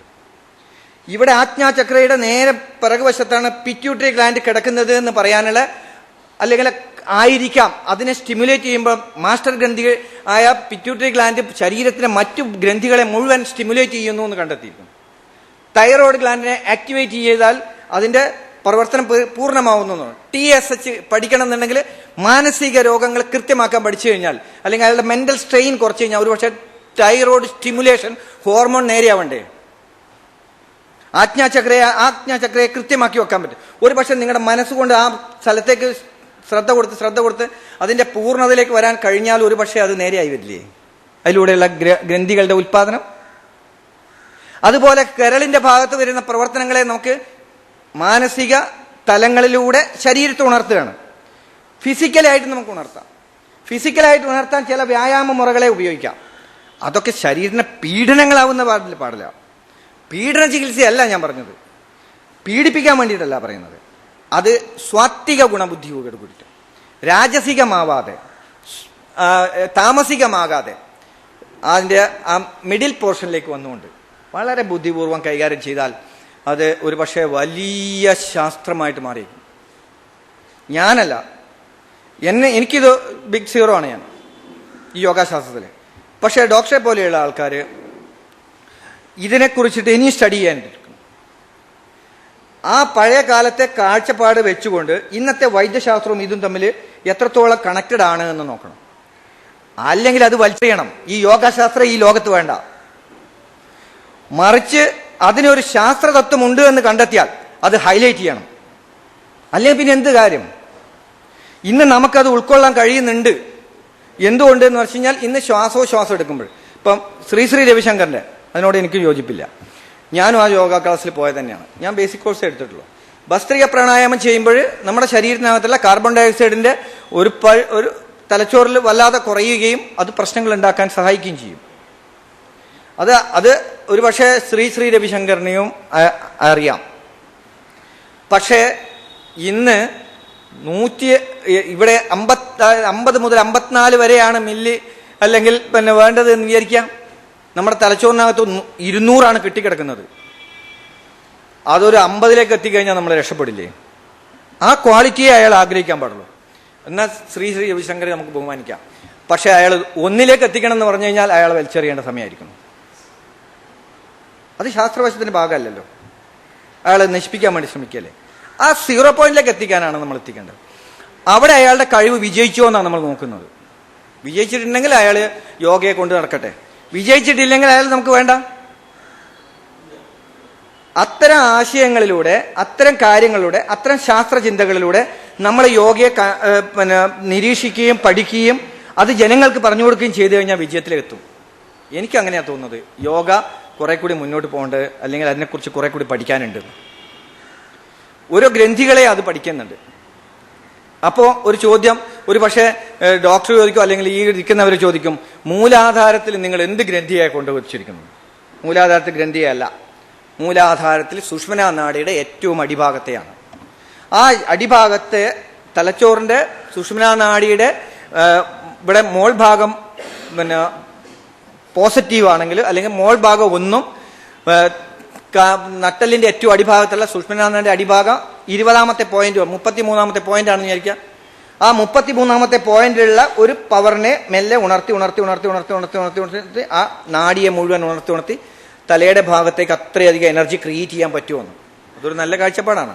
കാരണം കാലിന്റെ അടിയിൽ മുള്ളു കുത്തിക്കഴിഞ്ഞാൽ അത് തലച്ചോറിലേക്ക് എത്തുന്ന നാഡിയുടെ ഒരു ഗുണകരമായ അവസ്ഥയില്ലേ, ആ അവസ്ഥയെ സ്റ്റിമുലേറ്റ് ചെയ്യാൻ ഒരു പക്ഷേ ഇത് ഡെയിലി പ്രാക്ടീസ് ചെയ്താൽ കിട്ടുമെങ്കിൽ ഒരു പക്ഷേ അയാളെ കാല് നേരെയായി പോയേക്കും. അതൊരു ശാസ്ത്രവശത്തിന്റെ ഭാഗത്തിലൂടെ പറഞ്ഞു എന്ന് മാത്രം. അത്തരം കാഴ്ചപ്പാടുകളിലൂടെ നമ്മൾ യോഗയെ കൊണ്ടുപോവുകയാണെന്ന് വിചാരിക്കുക. എന്നിട്ട് അത് നല്ലതാണോ ചീത്തയാണോ നോക്കാം. ഞാൻ യോഗാശാസ്ത്രം ഇതിപ്പോഴും നിത്യയോഗ പരിശീലന ക്ലാസ് നടത്തുന്നത് ഇത്തരം ശാസ്ത്രവശങ്ങളിലൂടെയാണ്, ഈ കാഴ്ചപ്പാടിലൂടെയാണ്.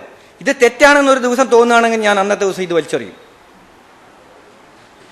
മാത്രമല്ല ഈ ശാസ്ത്രം ഇത് കൃത്യമായിട്ട് കൊണ്ടുപോകാനുള്ള അല്ലെങ്കിൽ ഇതിന് എത്രയധികം ആരോഗ്യകരമായ ഒരുപാട് ഗുണങ്ങൾ ഇതിനകത്ത് ഉണ്ട് എന്ന് കണ്ടെത്തുന്നതുകൊണ്ട് ഞാൻ ഈ ശാസ്ത്രത്തിൽ നിന്നുകൊണ്ടിരിക്കുന്നു. ഇതൊരു പക്ഷേ രോഗങ്ങൾ മാറ്റാൻ സഹായിക്കുന്നു വെച്ചോളൂ. അത് വിചാരിച്ചിട്ട് വലിയ ക്യാൻസർ മാറ്റാൻ പറ്റിയെന്നൊന്നും വരില്ല. ഒരു പക്ഷേ നടുവേദനയെ മാറ്റാൻ പറ്റും. എല്ലാ നടുവേദനയും മാറ്റാൻ നമുക്ക് പറ്റില്ല. 33 കശേരുക്കള് നേരെ നിൽക്കുമ്പോൾ നടുവേദനയില്ല. നമുക്ക് നേരെയല്ല തന്നത്. ഇവിടെ ഉയർന്നിട്ട് ഇവിടെ കുഴിഞ്ഞിട്ട് ഇവിടെ ഉയർന്നിട്ട് ഇവിടെ കുഴിഞ്ഞിട്ട് ഇവിടെ ഉയർന്നിട്ട് ഇവിടെ കുഴിഞ്ഞിട്ട് ഇവിടെ ഉയർന്നിട്ട് ഒരു നോഡും ഒരു ആന്റിനോടും ഒരു നോഡും ഒരു ആന്റിനോടും ക്രിയേറ്റ് ചെയ്തിട്ടാണ്. അപ്പോഴേ നമുക്കിങ്ങനെ സ്പ്രിങ് ആക്ഷനിൽ ഇങ്ങനെ ചാടാൻ പറ്റുള്ളൂ. കല്ല് പോലെ കമ്പി പോലെയാണ് തന്നതെങ്കിൽ നമ്മൾ ആകെ അസ്വസ്ഥനായിരിക്കും, പ്രശ്നങ്ങളാവും. അപ്പൊ ആ സ്പ്രിങ് ആക്ഷനെ കൃത്യമാക്കുന്നത് ആ ചലനങ്ങളിലൂടെയാണ്. അപ്പൊ ശരീരത്തിനൊരു ചലനം ഉണ്ടാവണമെന്ന് ആരോ കണ്ടുപിടിച്ചിട്ടുണ്ട്. അതുകൊണ്ടാണല്ലോ നമുക്കിങ്ങനെ കിട്ടിയത്. ആ ചലനങ്ങളെയാണ് നമ്മൾ പ്രാക്ടീസ് ചെയ്തത്. ആ ചലനങ്ങളെ പ്രാക്ടീസ് ചെയ്യാൻ ആവശ്യമായ ആസനാസ് കൊണ്ടുവരാം. ഇന്നത് ജോയിന്റ് എക്സസൈസോ സന്ധികളുടെ ചലനങ്ങളായിട്ട് മാറ്റാൻ വേണമെങ്കിൽ സന്ധികളിലെ ചലനങ്ങളെ വേണ്ട എന്ന് പറയാമെന്ന് വെച്ചോളൂ. അത് സ്ഥിരം സുഖമാസനം എന്ന് പറഞ്ഞിട്ട് നിർത്തുകയാണെന്ന് വെച്ചോളൂ. യൂറിക് ആസിഡ് കൂടുകയും ചെയ്യുക, പിന്നെ സന്ധികളിലെ വേദന ഉണ്ടാവും. സന്ധികൾക്ക് ഒരു ക്രമാനുഗതമായ ചലനങ്ങൾ എന്നും കൊടുക്കേണ്ടതുണ്ട്. അത് അമിതമാവാനും പാടില്ല, കുറയാനും പാടില്ല.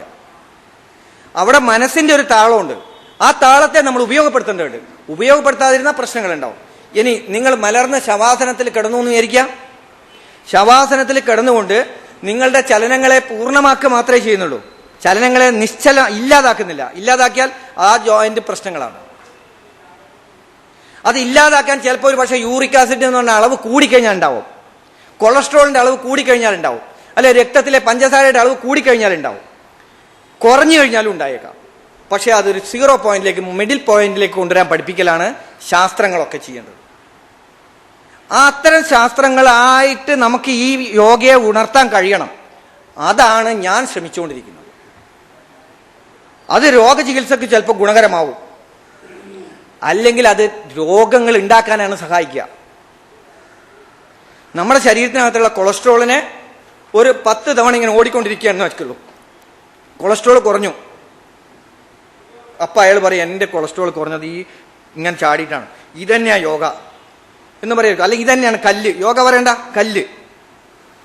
അവിടെ യോഗം എന്ന് പറയുന്നത് എന്താ, മനസ്സും ശരീരം ഏകാഗ്രമായതുകൊണ്ടാണ് ഈ യോഗം എന്ന് പറയാൻ കാരണം. കല്ല് എന്ന് പറയാതിരിക്കുന്നത് അതുകൊണ്ടാണ്. അങ്ങനെ ആ ചലനത്തെ പൂർണ്ണമാക്കി അയാൾ പിന്നെ ഓടിക്കൊണ്ടിരിക്കുകയാണ് വെച്ചോ. കുറച്ചു കാലം കഴിഞ്ഞാൽ അയാൾ പറയും എന്ത് യോഗ, എന്റെ കൈയും കാലും അനക്കാൻ പറ്റില്ല, കുറച്ചു കാലമായി ഞാൻ യോഗ ചെയ്തിട്ട്, എന്നിട്ട് എനിക്ക് കൈ അനക്കാൻ പറ്റില്ല, കാലും അനക്കാൻ പറ്റില്ല, ഈ ഓട്ടം വേണ്ടുന്ന ഓട്ടം. അങ്ങനെ പറയുന്ന യോഗയല്ല. അത് അവർ തിരിച്ചറിയും. അത് തിരിച്ചറിയാനുള്ള കഴിവിനെയാണ് നമ്മൾ ശാസ്ത്രവശം എന്ന് പറയുന്നത്. ഒരു പക്ഷെ പഴയ ആൾക്കാരിലെ അല്ലെ 18ാം നൂറ്റാണ്ടിൽ താഴെയുള്ളവരും 19ാം നൂറ്റാണ്ടിലേക്ക് കടന്ന് മുന്നോട്ട് പോയവരും ഇവർ തമ്മിലുള്ള അന്തരം ചിലപ്പോൾ ആ 0 പോയിന്റിലായിരിക്കും. അവിടെ 2 വശങ്ങളെയും മനസ്സിലാക്കിയിട്ട് മുന്നോട്ട് പോകുമ്പോൾ അതൊരു വലിയ സംഭവമായിരിക്കും. ഒരു പക്ഷേ ഇന്ത്യൻ കൾച്ചറിൽ അതിനൊരു വലിയ വാല്യൂ ഉണ്ടാവും, അല്ലെങ്കിൽ അതൊന്നും ഉണ്ടാവില്ല. അതുകൊണ്ട് അതിന്റെ പൂർണ്ണതയിലേക്ക് എത്താൻ വേണ്ടിയിട്ട്, അല്ലെങ്കിൽ അതിന്റെ പുതിയ സത്യം കണ്ടെത്താൻ വേണ്ടിയിട്ട് അതിനെ കൊട്ടി നോക്കിക്കൊണ്ടിരിക്കണം. കൊട്ടി നോക്കിക്കൊണ്ടിരിക്കുമ്പോൾ കിട്ടും. ഒരു പക്ഷേ മതി, ഒരു ഐഡിയ കിട്ടിയല്ലോ, അതിൽ നിർത്താം. ഡോക്ടറുടെ കാര്യങ്ങൾ എന്താണെന്ന് നമുക്ക് മനസ്സിലാക്കുകയും ചെയ്യാലോ. മാത്രമല്ല ആ ഡോക്ടർ പറഞ്ഞ ഒരുപാട് കാര്യങ്ങൾ നമുക്ക് ഉൾക്കൊള്ളാനുണ്ട്.